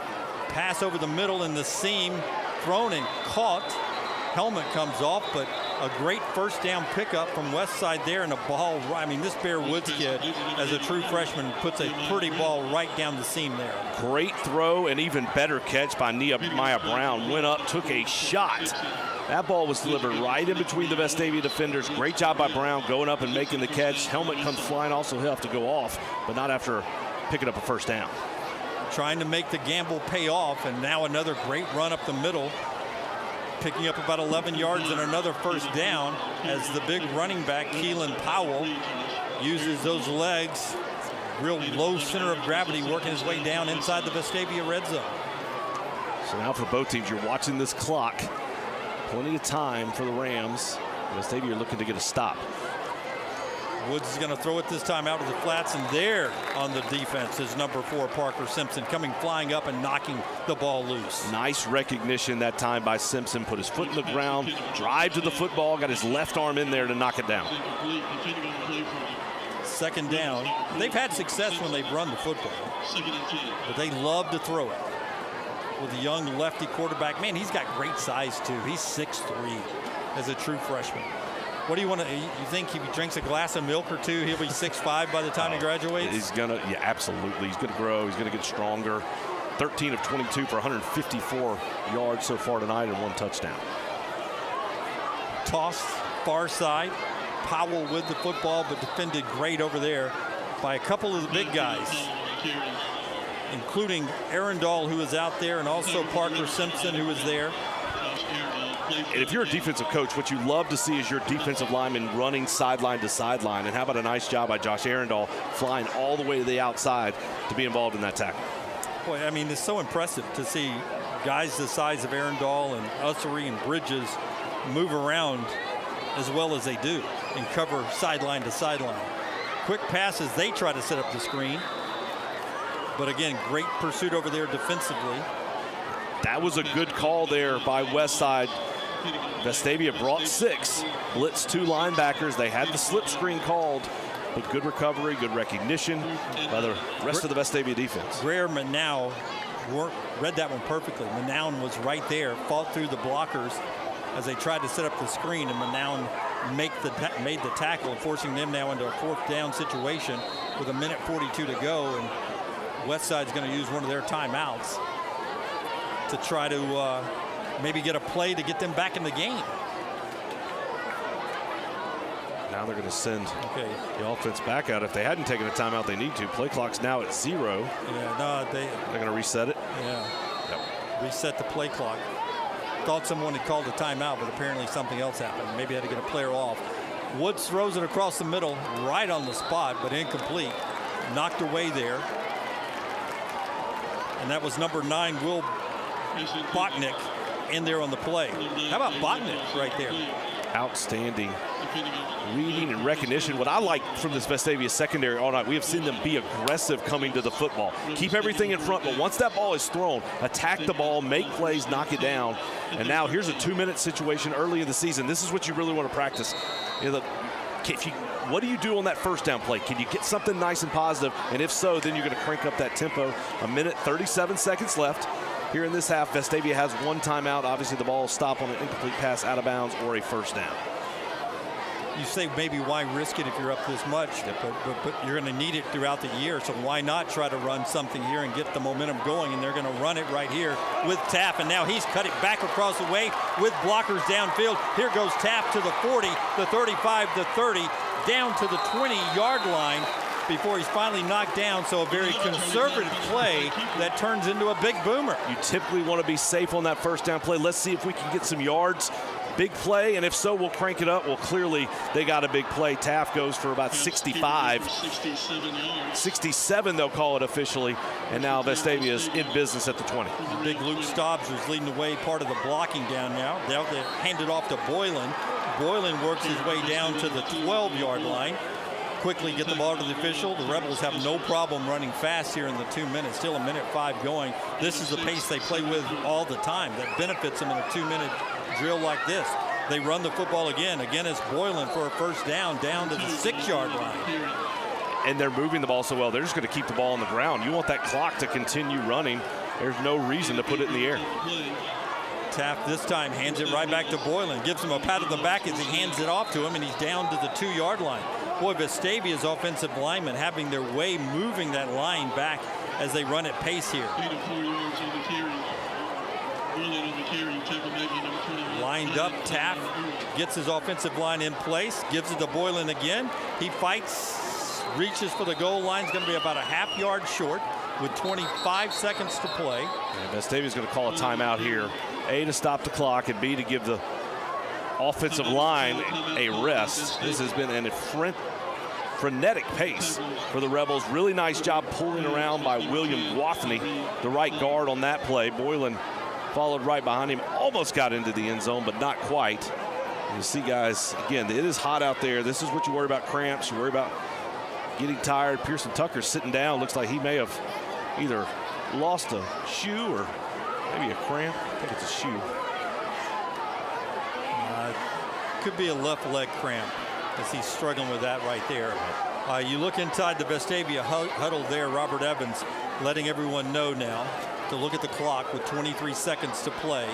3rd down, so you got 2 plays, and you're trying to punch this in and maybe get a lot of other people in the game in the second half here. And you're going to call 2 plays here. You're going to say, hey, here's play 1. If we don't get in, then we're running this. I would imagine either one of those plays are going to involve either Taff or the running back going straight up the middle. Pearson Tucker is up now, and he rejoins the huddle after getting the cramp taken care of. Stretches that thing out, gets a little hydration, and now he's going to go back in for the play. And there for Westside, you see a player walking off, Kyrie Cloud, the senior defensive lineman. He's going to walk off as well. They've been on the field for a lot of snaps tonight, and now their defense is back out. 3rd down, Vestavia trying to punch it in one more time in what has been a almost perfect first half when it comes to the scoreboard. I know coaches never like the word perfect, but if you're a fan watching the game of Vestavia tonight, perfect is 35-7 with a chance to add one more touchdown here. 3rd down play. The snap goes right to Purdy, who tries to fight his way in. Doesn't get there, and it's going to be 4th down. And Vestavia's got to hurry. Tucker's helmet came off, so he's got to come out of the ball game. So it's going to be very quick. Substitution coming in. That's Brody Glenn quickly to get out there. Good job by Glenn to be ready. 10 seconds, plenty of time on the snap. Keeper, touchdown Purdy. He's into the end zone, and Vestavia executes the time, the clock, the substitution, everything perfectly. And you see right there why you call 2 plays. You don't have to talk again. You don't have to get back in the huddle. Everybody knows if we don't score on the first one, here's the second one. And so everybody was ready, perfectly executed, and man, this game, the first half ends exactly like it started, with Vestavia putting more points on the board. Listen, when they get to the film session, a big kudos will go out to Brody Glenn, who's standing on the sidelines. Helmets off, clock's running. He's got to get out there, substitution, get in there, get set, and do his job to get the touchdown. You can't, game 1 to execute that way, hats off to Glenn. That means you have to be paying attention. You have to be ready. You have to be into the game, and that's the key. So great job by Brody being ready. And just, again, this entire Vestavia offense. I think you may see the first offense come back for a series or 2 in the start of the second half, just to see what happens, especially defensively, to make sure everything kind of continues to go. But this has been such a well-executed. Again, if you look at the rankings, it's hard to find when we're doing kind of out-of-state publications, but in every publication you saw, Westside is ranked in the top 10 in the state of Alabama. Anywhere I saw as high as 4, as low as 9. But this is a top 10 team from the state of South Carolina. They have 2 divisions of 5A and then 4A. This is a 4A school, and Vestavia's just had their way in this first half tonight. A team that is 27-1 in their last 28 games, and Vestavia leads them 42-7 right now with 6 seconds to go in the first half. And the kick coverage team has been so good tonight. You want to be spot on here to get this thing in the locker room one more time. Kick heads towards the end zone and will go out the back of the end zone. Low, well-placed kick from Sloan Morgan there.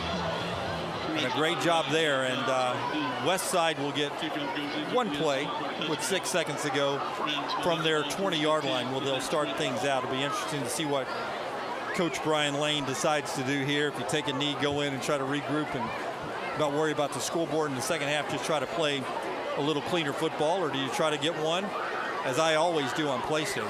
I don't care how much time's left. I'm going to throw a deep one time and see what happens. We are a PlayStation generation, right? That's right. But they're going to run it. I would have sent 4D. They run it, that'll run out the clock, and it's been a really good first half if you're a Vestavia Rebel fan. Yeah. 42-7. We'll talk more about these first half stats and a whole lot more coming up here at halftime. But a great one in the first half for the Rebels as they head to the locker room up 42-7 on the Rebel Nation Sports Network.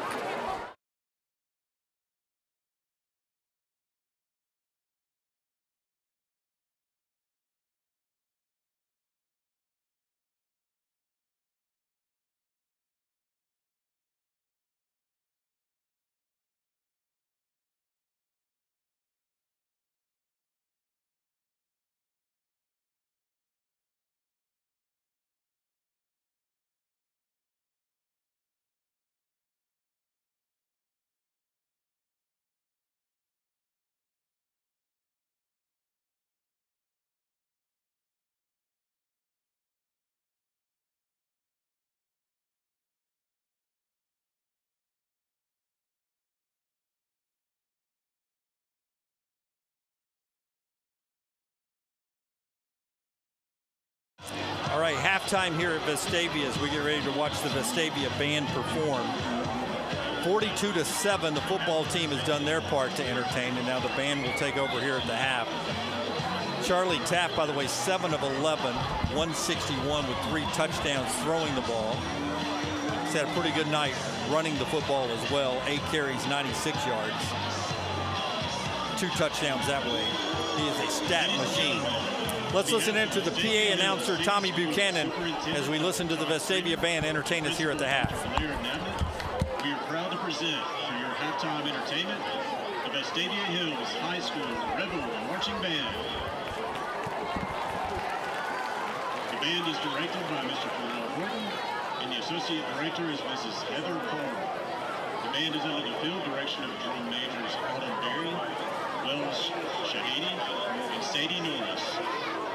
Field captains are Ruth Graham and William Hicks. Majorette captain is Ella Blair Hunter. Rockette captain is Mary Pitts. And Rockette co-captain is Ella Bush. Color guard captains are Anna White, Vivian Shee, and Gianti Lungi. Tonight, we present part of our 2025 show entitled One Short Day, featuring the music from the hit Broadway musical Wicked. Please welcome the Vestavia Hills High School Rebel Marching Band.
Color Guard sponsor is Miss Virginia Buchanan.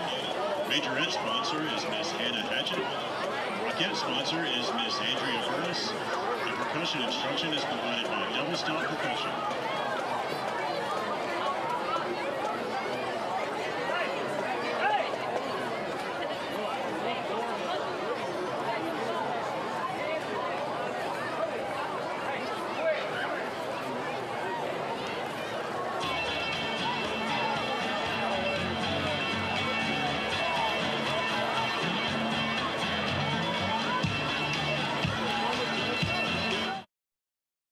Burton Company, we've been building and remodeling homes in Vestavia Hills since 1986. That's back when shoulder pads weren't just for football. This isn't just where we work, it's home. We live here, we raise our families here.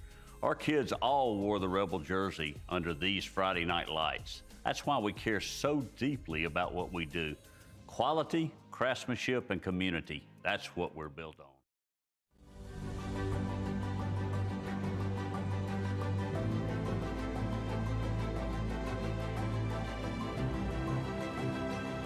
For more than 50 years, Senator Jabba Wagner has served Alabama with honor and called Vestavia Hills home. Thank you, Senator Wagner, for your historic legacy of service.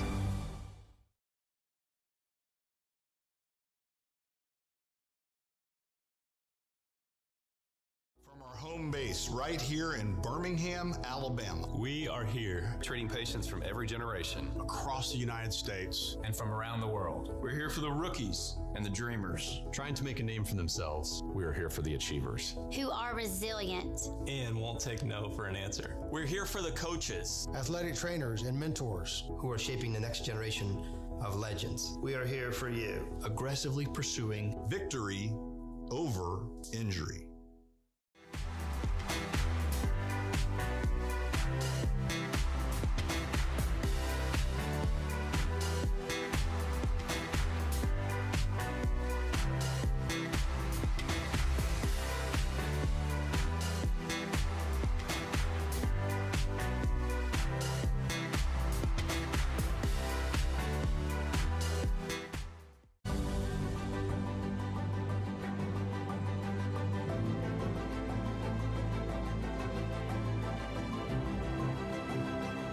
For more than 50 years, Senator Jabba Wagner has served Alabama with honor and called Vestavia Hills home. Thank you, Senator Wagner, for your historic legacy of service. Right when I toured Stanford's campus, I immediately felt a communal atmosphere and environment.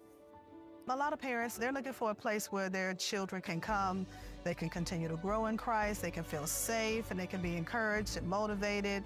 We promise them that when they come, they're going to be surrounded by people who love them, who help them to find meaning and purpose in their life, and who really help them to flourish and become the men and women that God is calling them to be. Out of every place that I could have gone, this was the place for me.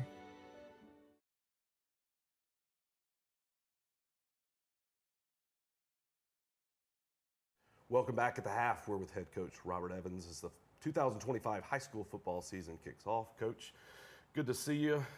As you get started this year, you've had 3 seasons to start your term here at Vestavia, 3 playoff appearances.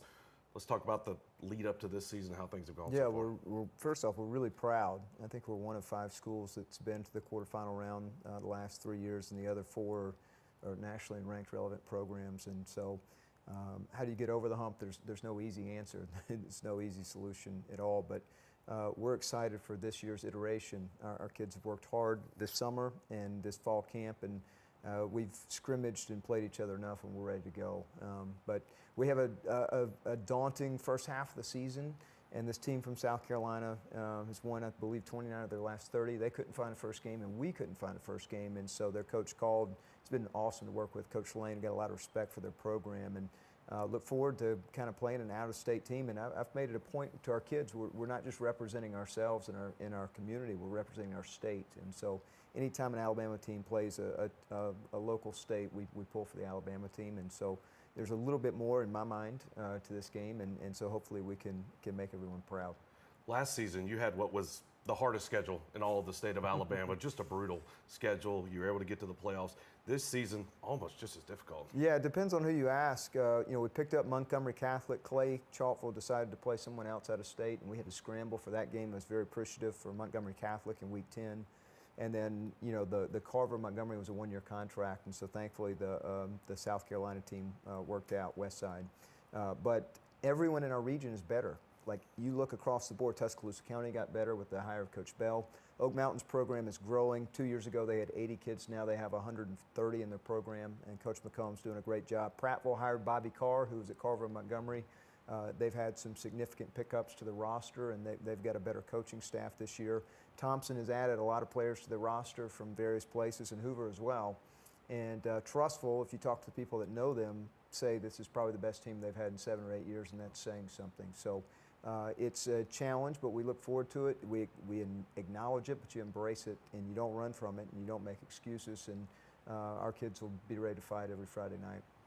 Going to the team this season offensively, when you talk about offense, you start with the quarterback, Charlie Taff, obviously back for his junior season. Yep. Charlie's a winner, and he's going to sign somewhere in baseball, I'm sure, but he is a competitor and an athlete playing quarterback. And an athletic kid in our offense tends to do well, and he got significantly better throughout the course of last year, and towards the end of the season, he was playing about as good as anyone. And so you would hope there would be a linear progression where he would pick right back up, but he's been playing baseball for 8 months and really been only full-time football for 3 weeks, so sometimes those things take a little while to work out. But he is fully committed, obviously, to football now, and Charlie will have a big season if he can stay healthy. And Price LeMaster has had a great offseason, quarterback. We have a bunch of 2 quarterback packages that you'll see at various times throughout the season. It's kind of it's been very trendy, and especially the FCS levels of football, where some of the South Dakota states and the Montana states of the world, we've done a deep dive of those guys this offseason, trying to copy some of the things they've done with 2 quarterbacks. And from a defensive perspective, it's a little bit of a nightmare because typically something's up. But both those kids are winning players that we can win with here at Vestavia. But Charlie's ready to go, and hopefully we'll have a good junior season. Let's go to the defensive side of the ball, your bread and butter. You lost a number of guys, kind of senior leaders last year. Who steps in to take over? Yeah, we've got a bunch of tough kids, but we had 3 alphas last year, with Jacob Watson and Bruno and Spence Hanna. But Owen Wilbanks has been a kid that's had a great camp. He started for us last year at safety. Josh Arundel is a senior that started for us last year. He's a big, tough guy inside. And then really happy with the development of both Nick Williams and Richardson at the Spur. And so Daniel's had a really good camp. And so I'm very hopeful. The thing you worry about, you don't do a ton of tackling. People kind of assume that you do a ton of tackling in the preseason. You really don't, and nobody really does. There might be 1 or 2 times where we've taken people to the ground. So those are the things I worry about for us, specifically in the back 7. Our season ended because we didn't leverage the ball well against Central Phoenix City, and so these guys will get on the perimeter, and you wonder, have you done enough to as the season starts? But it'll be determined, and you just never know the first game what's going to happen. And we thought we were prepared last year and played terrible. Didn't know if we were prepared 2 years ago and played great. So, but that's part of the fun of high school football and coaching. It's like opening up Christmas gifts on Christmas morning. It really is. You get to the first game, so much work has gone into it, and I'm really hopeful that we can take the ball and establish pace early and get after these guys. We're in week 1, obviously in the hot August summer. You're kicking off the seison. You've talked about, since you took this job, playing significant games in the month of November. What will be the key for this season for you to have that? Yeah, you start with, we always start with the end in mind. You look at your schedule, and there's significant games that we know on the front end we got to win. And for that, it's really no different than last year. We need to have some version of a split with Trustful and Hillcrest. So if you got to get one of those 2 games to be able to control your destiny in the second half of the season. But if you're just looking at the schedule, the Hillcrest and Prattville games loom awfully large. I mean, those are the teams that are probably the mid-tier of the region. But Oak Mountain's better and T County's better, and we're not good enough to take anyone for granted. And then you hope that between Hoover, Thompson, and Trustful that you have a chance to win one of those games in the second half and be there within striking distance and put pressure on the upper tier in our region. And really, the reality is, when you think of Thompson, I believe they won the state 4 of the last 5 years, and maybe the region 2 of the last 5 years. It's easier for them to win the state than it is the region, and but I love competing in this region, and I think everyone that competes in the region has a similar sentiment, because if you don't, you're going to get your eyes beat in. And so, but we are looking forward to getting going this Friday against Westside, and hopefully we can have a good first half of the season and get out a little bit healthier than we did last year. Well, we're excited for it too. Look forward to a great season being with you all year long. That's head coach Robert Evans. We'll be right back.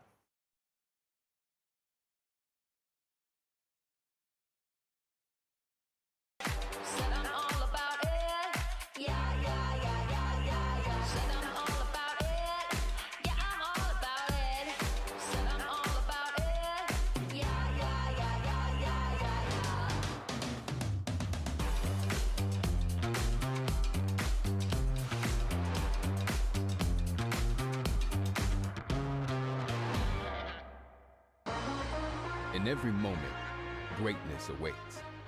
For the bold, the visionary, and those ready to take their shot.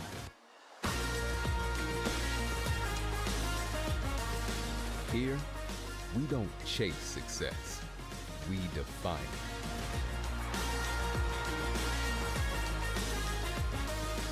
it. The University of Alabama, where legends are made. Baptist Health is on your team. From everyday care to life's emergencies, we've got you covered. Baptist Health, on your team, on and off the field.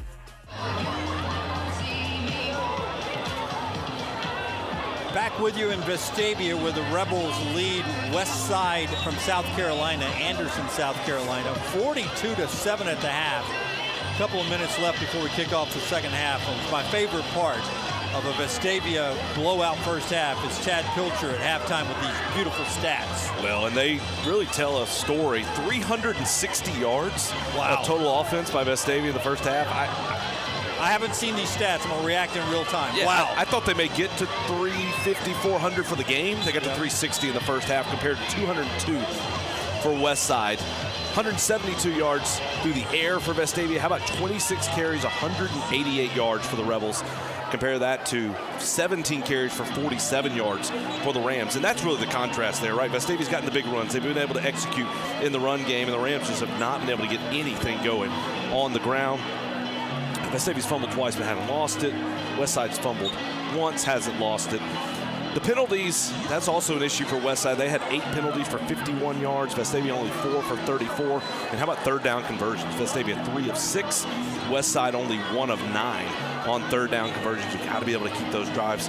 And then the average starting field position has actually gotten a little better for Westside and regressed a little bit for Vestavia. Vestavia started on their own 37. Westside has started at 22.5. The most overrated stat in football most of the time of possession. Vestavia 11.09. Westside 12.51. We go to the individual stats. Charlie Taft, 7 of 11 through the air, 161 yards, 3 touchdowns. He's also carried it 8 times for 96 yards, 2 touchdowns, including that 67-yard run to start that last drive of the half. Noah Boylan, 9 carries, 39 yards. Carson Purdy, 7 carries, 40 yards. Grayson Harper, 3 catches for 104 yards and 2 touchdowns. Luke Stubbs has a couple of catches, and Will Ainsworth had the 34-yard touchdown catch. Looking for Westside real quick. Bear Woods, 14 of 24, 155 yards, 6 and 1 touchdown, excuse me. Damari Robinson, 6 rushes for 32 yards, and Keelan Powell, 4 catches, 65 yards. All right, good stats for Vestavia. Scoreboard says it all, 42-7. Rebels coming out for the second half. We'll kick it off when we come back on the Rebel Nation Sports Network. Rebel fans, it's time to welcome the Rebels back for the second half of play.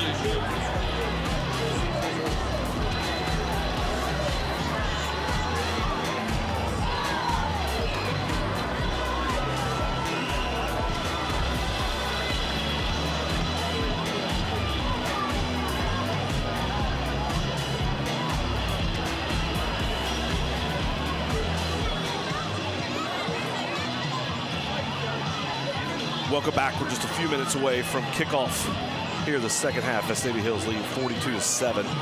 Let's look at the schedule for Vestavia for this season, starting out here tonight against Westside. Next week on a Thursday night, due to the Labor Day holiday, this game will be played on Thursday night here at home against Auburn. The Rebels went to Auburn last year and had a tough game, coming up with a loss.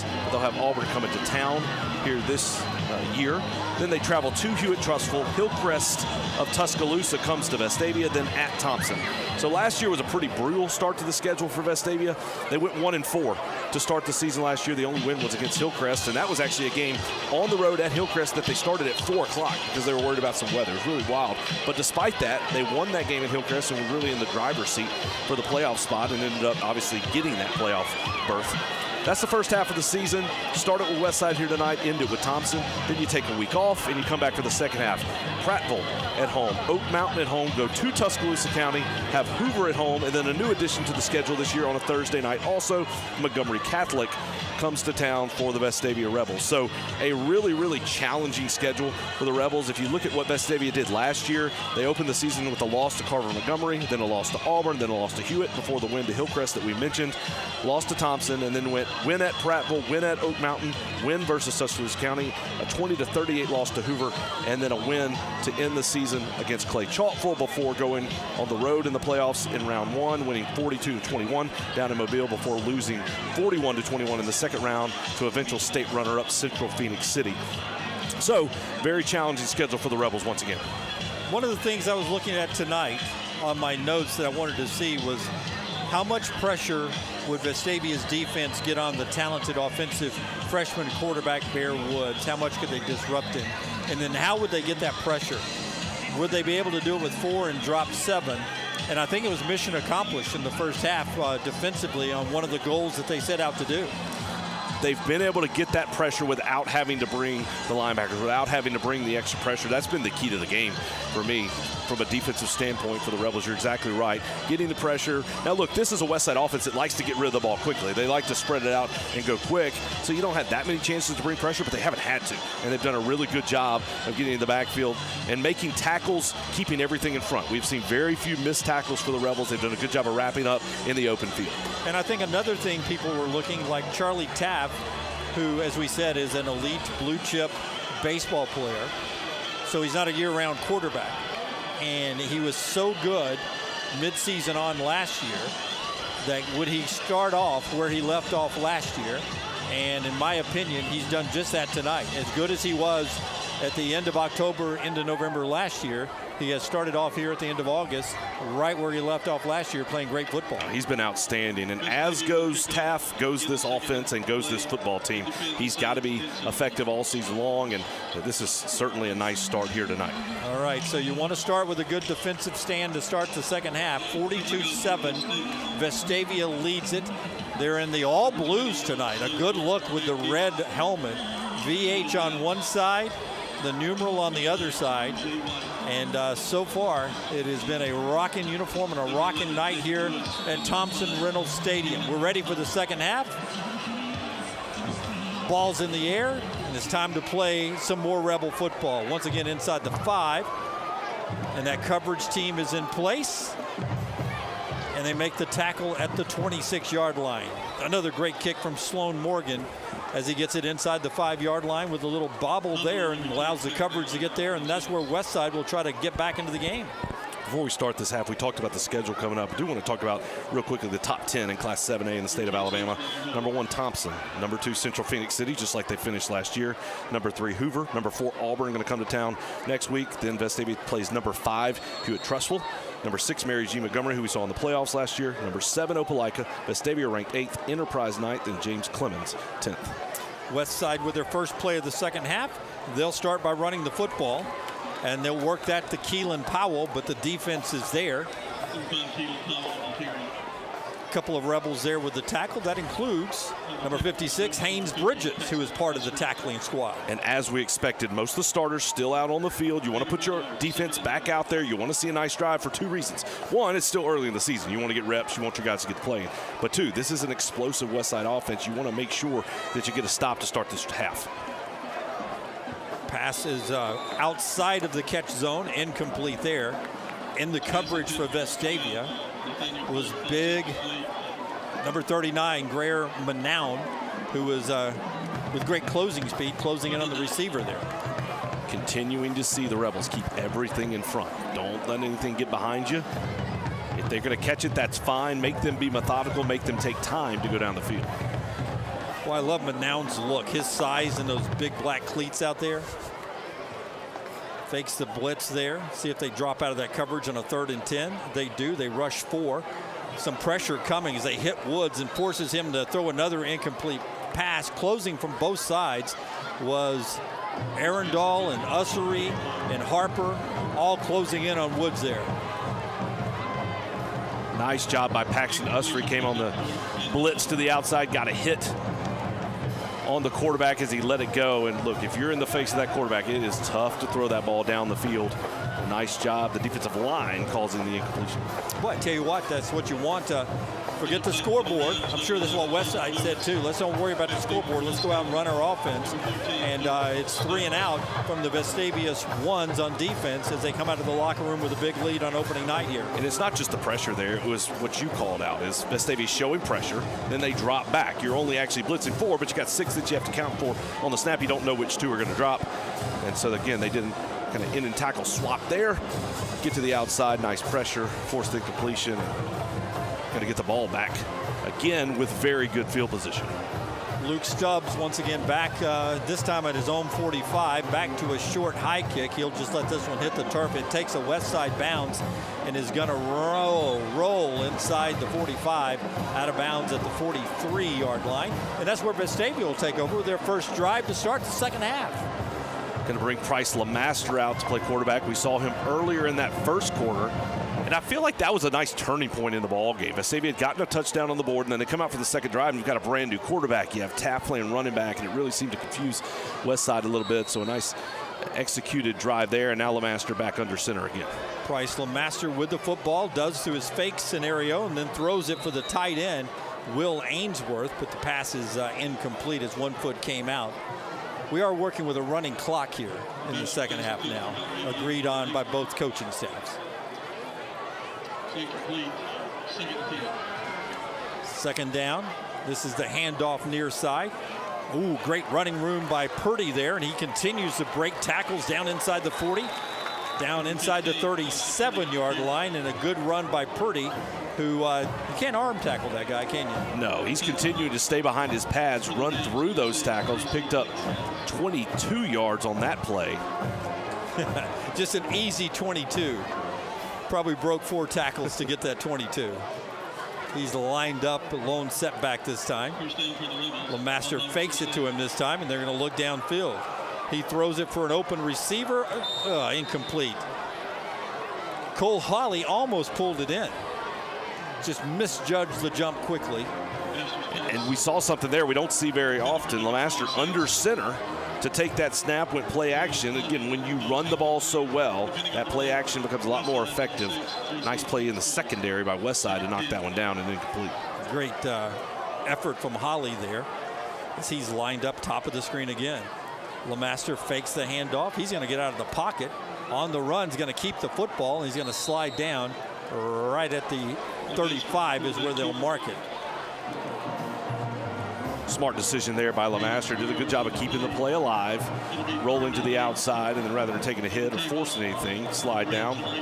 Put yourself in a third down situation. Remember, one of the game-breaking plays early on when Taft and LeMaster both were on the field at the same time, something you'll see throughout the year for this Rebel offense. LeMaster running the show so far in the first half, lobs the screen pass near side, and Major Weaver can't catch up to it, and the pass is going to be incomplete. We haven't said his name a lot tonight, but Christian Webb Scott, the big sophomore recruit, did a really good job. He had 2 Rebel blockers that he just shoved into the backfield into LeMaster, forced him to get rid of the football. Nice play there. Yeah, but that's a big time SEC recruit, and he hasn't really done a lot tonight. That's how good the Vestavia offensive line has been tonight blocking. 4th down, and Robert Evans choosing to go for it. Snap to LeMaster, protection breaks down. He steps up in the pocket, running room, and did he get the first down before he slides? He did not, where they're going to mark him. By rule, where you start your slides where you got to mark, and that's one of those where you don't want to slide. You probably want to lower the shoulder and get the first down. We applauded him for getting down and sliding on the last play. That's one where you want to dive forward, to know where the sticks are, make sure you get to that first down. Refs marked it appropriately where he started his slide, so it's going to be a turnover on downs for the Rebels. Yeah, Price Lemaster, I watched him as he's coming to the sideline there, and the junior, who's very experienced, patted himself on the chest, said, that's my bad there. I know what I did wrong there. I should have just lowered my shoulder, got the first down, instead of going into the slide there. So a turnover on downs, and Westside will take over. So we've come to the heat timeout here. So let's take a break. Quarter. Rebel Nation Sports Network. Quick break here. 42-7, Vestavia leads it. From our home base right here in Birmingham, Alabama. We are here treating patients from every generation Across the United States. and from around the world. We're here for the rookies and the dreamers, trying to make a name for themselves. We are here for the achievers Who are resilient. and won't take no for an answer. We're here for the coaches, Athletic trainers and mentors who are shaping the next generation of legends. We are here for you. Aggressively pursuing victory over injury. Back with you here at Thompson Reynolds Stadium in Vestavia. A quick reminder that you can always keep up with anything going on, any sport, with Vestavia Athletics. OneRebelAthletics.com. OneRebelAthletics.com is the website. And remember, follow the Rebel Nation all online, too, on all the social media platforms. And that's how you can watch Rebel football all year, home and away with us. Like, subscribe, and, hey, give us a thumbs up, especially if Chad gets something right. Defensive pressure there. Big defensive play there on the outside by number 28. That is Bachnick out there, right? Is that him? Nope. Borzica. Yeah, it was Borshika who makes the tackle there as he was out there. Borishka is a senior, and he pursued that down for a big loss. And Borishka, with the 5-yard loss there, backing up Westside to a second down.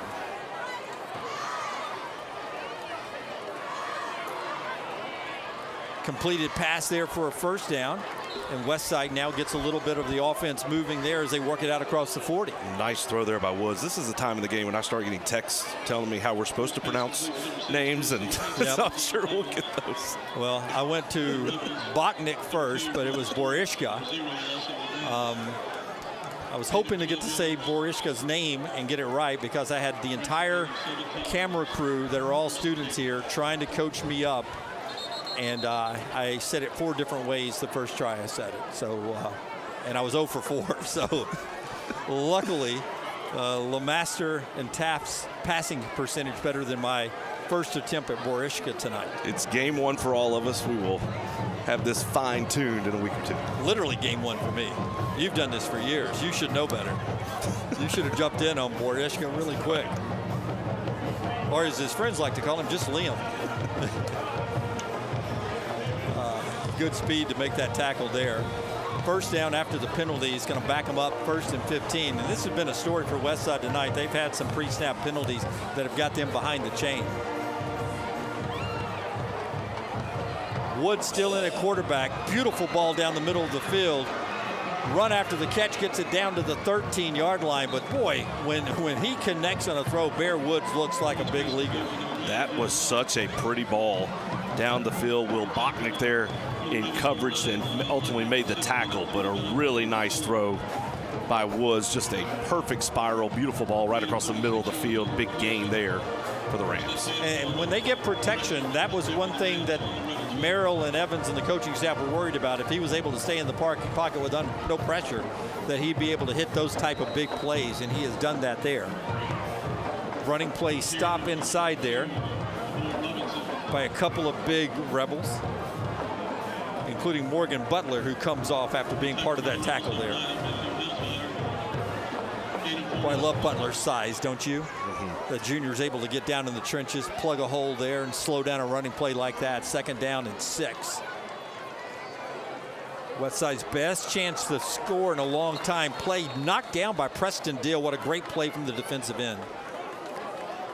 That was really nice job coming on pressure. You're running free, and then as you see that quarterback go up, get your hands up to knock that ball down. Really nice play. And boy, you watch enough of this on television or streaming with us tonight, and you think that should happen more often, but you're on a dead run, and you played quarterback. That happens so quick. It has to be really frustrating for the quarterback, but to have that kind of jump as a defensive end, so impressive from Dill there. Third down. Woods again trying to get it out quick, throws for the corner of the end zone, too far because the coverage was too good, and it's going to be incomplete. Griffin Stewart, one of the guys over on the cover for Vestavia. Trying to go to the corner of the end zone, did a nice job of being in the right spot. Did Stewart undercut that ball right in coverage, went a little far, a little long and out of bounds. Coverage linebacker, man, you had to like the way he got to the corner there as a linebacker to get out there and make that defensive play. Fourth down now for Westside. They're down 42-7, and they're going to go for it to try to connect on a touchdown. They've had at least one success earlier on a fourth down play that led to their first touchdown. Pass to the end zone wide right. That pass not even close, and Vestavia's defense plugs the hole, and the offense comes back out after the stop. 1 minute to go now with a running clock in the third quarter. And again, we appreciate the fine folks from Anderson, South Carolina, their fans, their cheerleaders, and their football team making the drive down to Vestavia tonight to open up the 2025 season. All in-state teams the rest of the year, and a lot of familiar foes on that schedule. Back out, handoff near side, and that lowering the shoulder is Major Weaver on the carry, and the senior picks up some positive yardage backed up against the goal line. Yeah, a long day for Westside. Obviously got here just right before the game started. They're driving back tonight after the game, so a really long day, about a 4-hour drive back to Anderson. You watch a movie, you think, on the way down? Probably a couple. Do you try to go motivational movie? Or do you try to, you don't go romantic comedy? No, definitely not that. Yeah.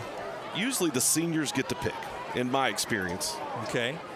Now, back in my day, you'd go to Blockbuster, and they just have a lot of, hey, what do you want to watch? That's the end of the third quarter. We'll take a break here. Vestavia leads at 42-7. This is the Rebel Nation Sports Network. From our home base right here in Birmingham, Alabama. We are here, treating patients from every generation, Across the United States. and from around the world. We're here for the rookies and the dreamers, trying to make a name for themselves. We are here for the achievers, Who are resilient. and won't take no for an answer. We're here for the coaches, Athletic trainers and mentors who are shaping the next generation of legends. We are here for you. Aggressively pursuing victory over injury.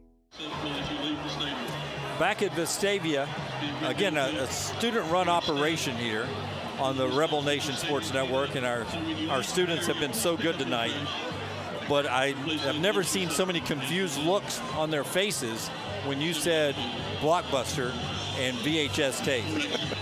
Nobody on the cameras tonight know what you're talking about with Blockbuster and VHS tape.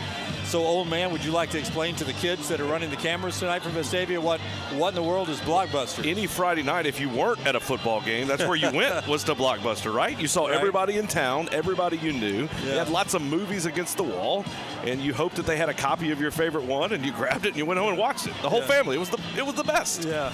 Kids, imagine Blockbuster being that opening screen on your Netflix where you see all the movies. People like Chad had to look at that opening screen on a wall that you literally could reach out and touch. And then you had to remember to rewind the tape.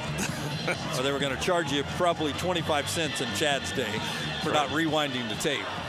First down, Vestavia, as we start the fourth quarter up 42-7. And hopefully getting some more depth work for this team with a long season ahead. Weaver on the handoff, and Weaver weaving his way out past the 15 to the 17-yard line. Nice positive gain on second down. That'll set up a third down. Short yardage situation for Vestavia here as they try to get that crucial first down to get out from their backs against the goal line. Nice job by Weaver that time, just following his blockers. Let them lead you through, keep a hand, and then get a nice third and one. Man in motion. LeMaster hangs it off to Weaver again. He fights forward for the first down. Great job by that offensive line on the ground, working it out, and getting a first down to try to get this one to the end. And for Vestavia, this is exactly what you want. Eat up the clock, keep it running, which obviously it's a running clock, but keep the ball, keep it away from this Westside offense, and just hold. If you could hold the ball the rest of this half or this quarter, that's exactly what you'd like to do. Just keep moving the ball down the field and pick up 3-4 yards a pop and pick up the first downs, keep the chains moving. Yeah, some of the offensive linemen out there, we'll give you their names in a second. They're doing a great job. But right now, Major Weaver, the senior, is having himself a night here, getting more positive yardage. You see guys like William Hurd out there at center, and Brody Glenn out there. Laracy's out there. I think I saw Luke Merrill out there for a second. William Grathany's still out there. He's a 1.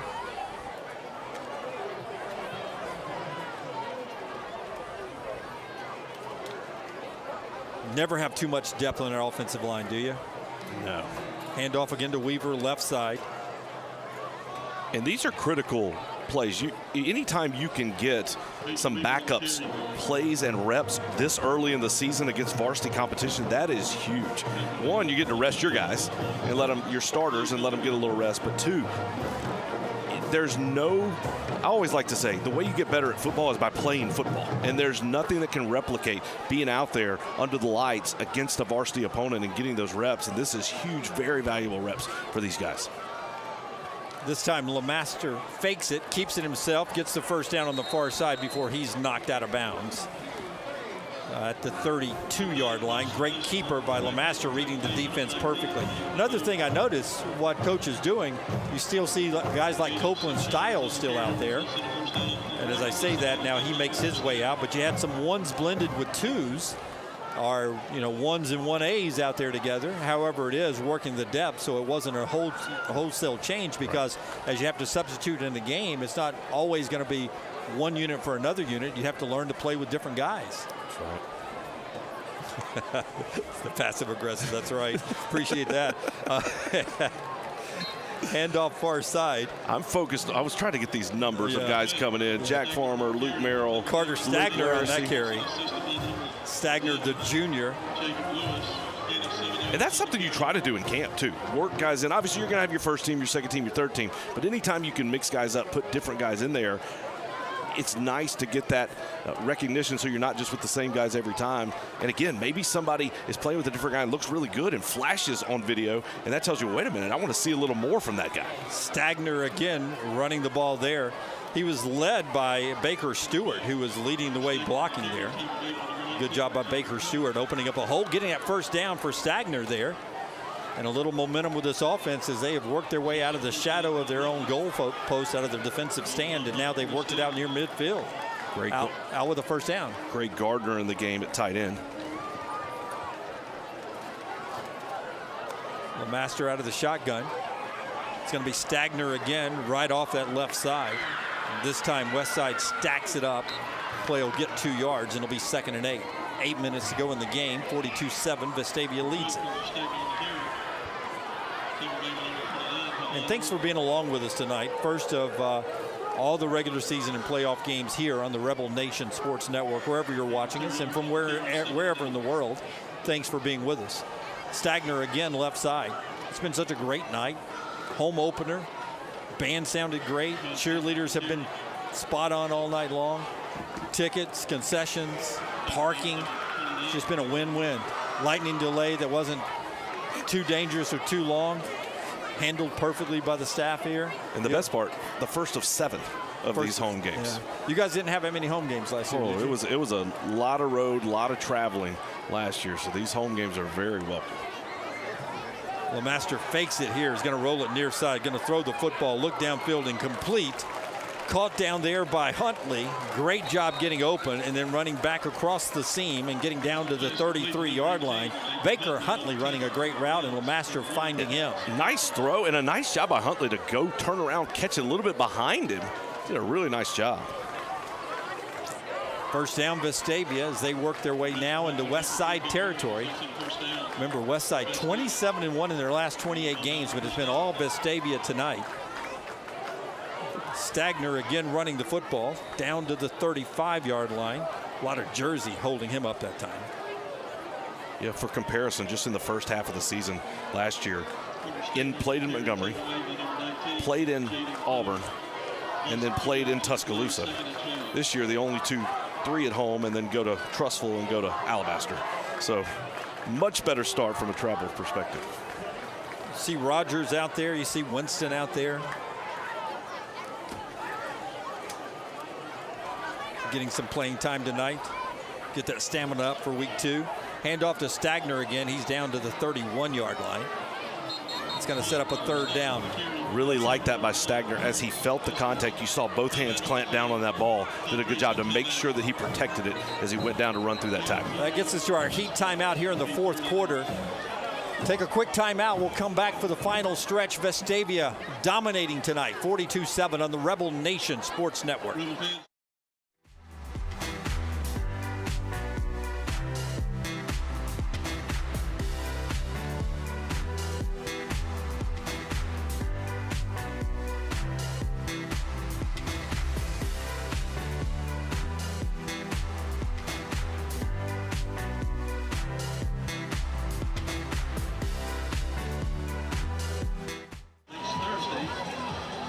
Look at a very excited Vestavia bench there, as a lot of people getting some playing time so far. You played the game, you know how long camp can be getting to this first game. When it goes this well in the first game, how does that get you ready with a little momentum for the season? It's huge. I mean, you think you know what you are, you think what you know what to expect, but to come out and show it and honestly play better than I think even these coaches could have imagined they were going to play, it gets you really, really excited. It gets you dialed in and gives you a huge focus on what could be for this season. Not only that, you talk about every week, you just want to go 1-0, win that one game, but when you win that first one, it just sets the entire tone for the rest of the season. And you were coached by some really good coaches like David Cutcliffe at Ole Miss. I would imagine when they coach you hard in camp and you have success doing what they could coach you up hard to do in the heat of August, that it made you believe in the coaches a little bit more, right? Certainly did. The entire point of camp is to build you up, to get you ready where you're playing at your peak performance for this opportunity, and that's what Vestavia's done tonight. LeMaster on the keeper there. And again, this is a QB that's out there at times with Charlie Tapp, both of them on the field at the same time. As you saw very early in the first quarter, LeMaster doing a good job here in the second half on the keeper there.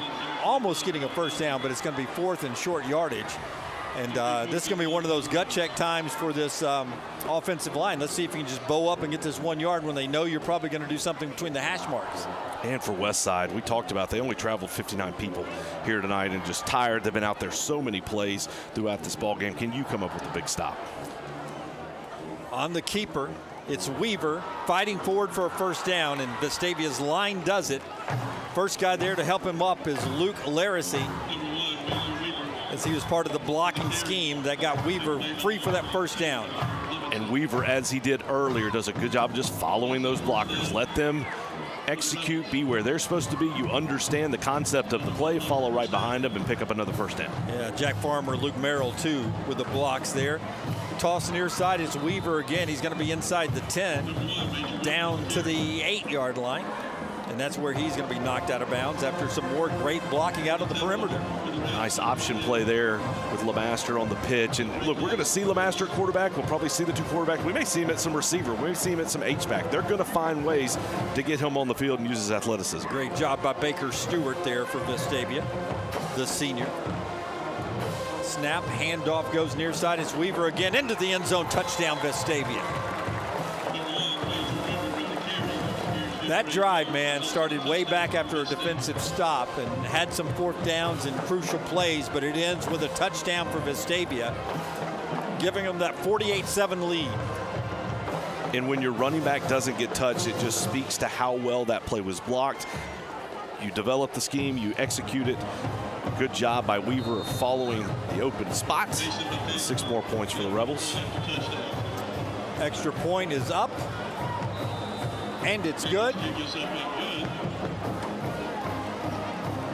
That's Mason McDaniel, the senior, on for the extra point. I was going to say that it looked to be different, and Mason McDaniel, the senior, in there. Sloan Morgan's done some of the kicking duties tonight as well. And boy, both of those guys fighting, along with Gray Pryor, to replace A little bit of a kicking legend around here. Owen Simpson was so good last year, wasn't he? He was so good. He was automatic. The number of touchbacks that he had was just incredible. He was such a weapon because you felt like you didn't have to worry as much about the kickoff returns, and you knew if you got inside the 30-yard line, you had a chance to get some points. But that's what happens. Guys graduate, they move on, and somebody else has to step up. So nice start for the Vestavia kickers here tonight. We'll see if that momentum continues going forward. Sloan Morgan's going to go out there and kick off, though. He comes out with the kicking tee, sets up the ball, and with 2:40 to go in the contest, 49-7 Vestavia, they're going to give Westside a chance with it offensively one more time.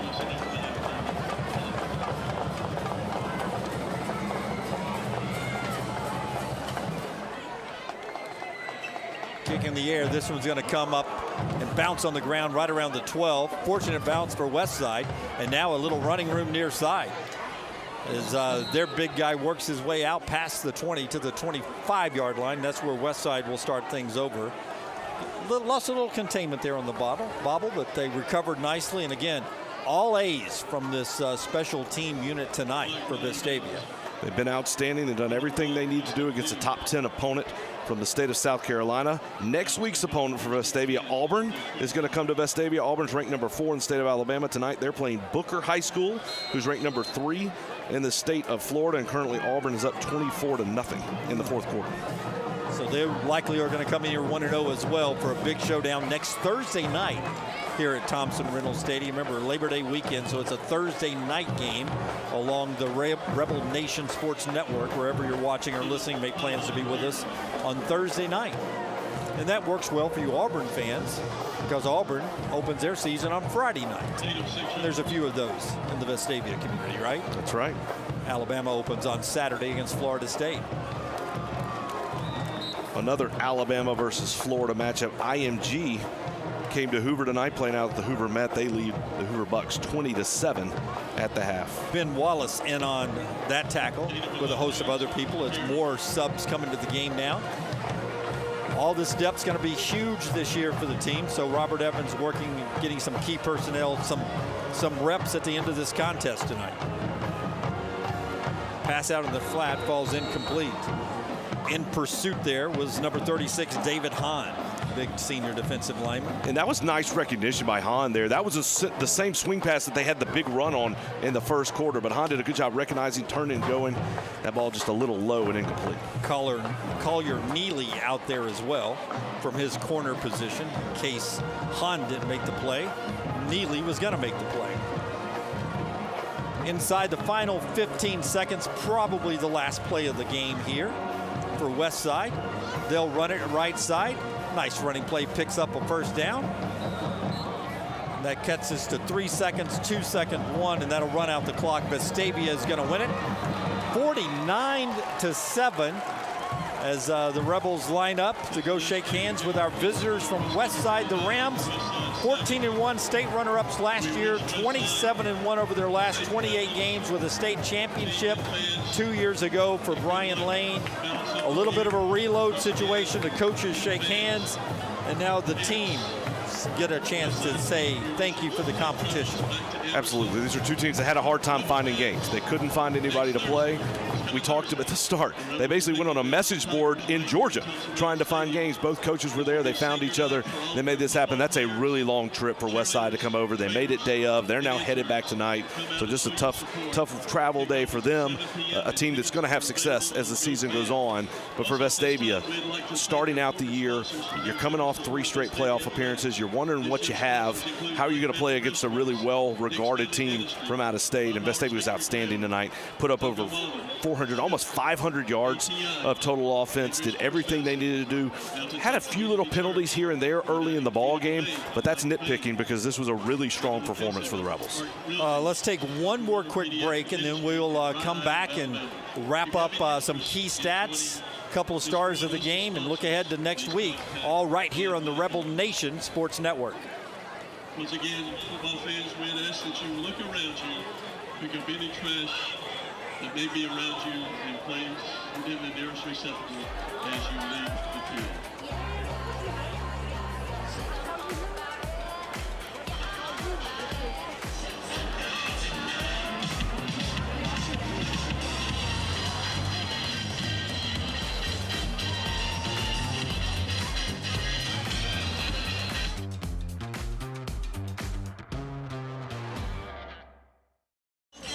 right, Vestavia wins it 49-7. First thing I want to highlight is the quarterbacks. No interceptions, and Robert Evans had said they were going to stack the box, Westside, and you were going to have to hit some passes to open them up, and they were able to do that early. Did a good job, put the ball where it needed to be. Had a couple of drops, or could have been, those stats could have been even better, but I thought the Vestavia receivers were running wide open in the secondary. Taft put the ball where he needed to. LeMaster came in late. You saw the flashes of what he can be as well. Looked very sharp, really well played for these Vestavia quarterbacks. Boylan had a nice night on the ground, so did Purdy, but my favorite play of the night was that 67-yard run by Charlie Taft down the sideline. The leading tacklers for the Rebels, Owen Wilbanks had 6, Daniel Richardson had 6, and what was just a really nice all-around performance by the Vestavia Hills Rebels. What a great look inside the huddle as Robert Evans talks to his team there. Bunch of happy Rebels, and the second thing that I wanted to watch tonight was how the offensive line ended up holding up. They had a great camp, and then Stiles and Dills and Boylan and Grathany and Tucker, they did their job early on to set the pace. They did. They dominated the line of scrimmage. And if you win in the trenches, it doesn't matter what level of football you're talking about. If you're able to win up front and you're, whether offensive line or defensive line, if you control the line of scrimmage, you're going to win a lot of football games. This Vestavia offensive line set the tone early, and that was a huge factor in this win tonight. And then defensively, you knew that they were going to be short and quick, screen, and then take some deep shots. And Vestavia never really lost any containment. They were spot on in their assignments. In that first quarter especially, Vestavia kept everything in front. They made tackles in the open field. They did not allow anything to get behind them.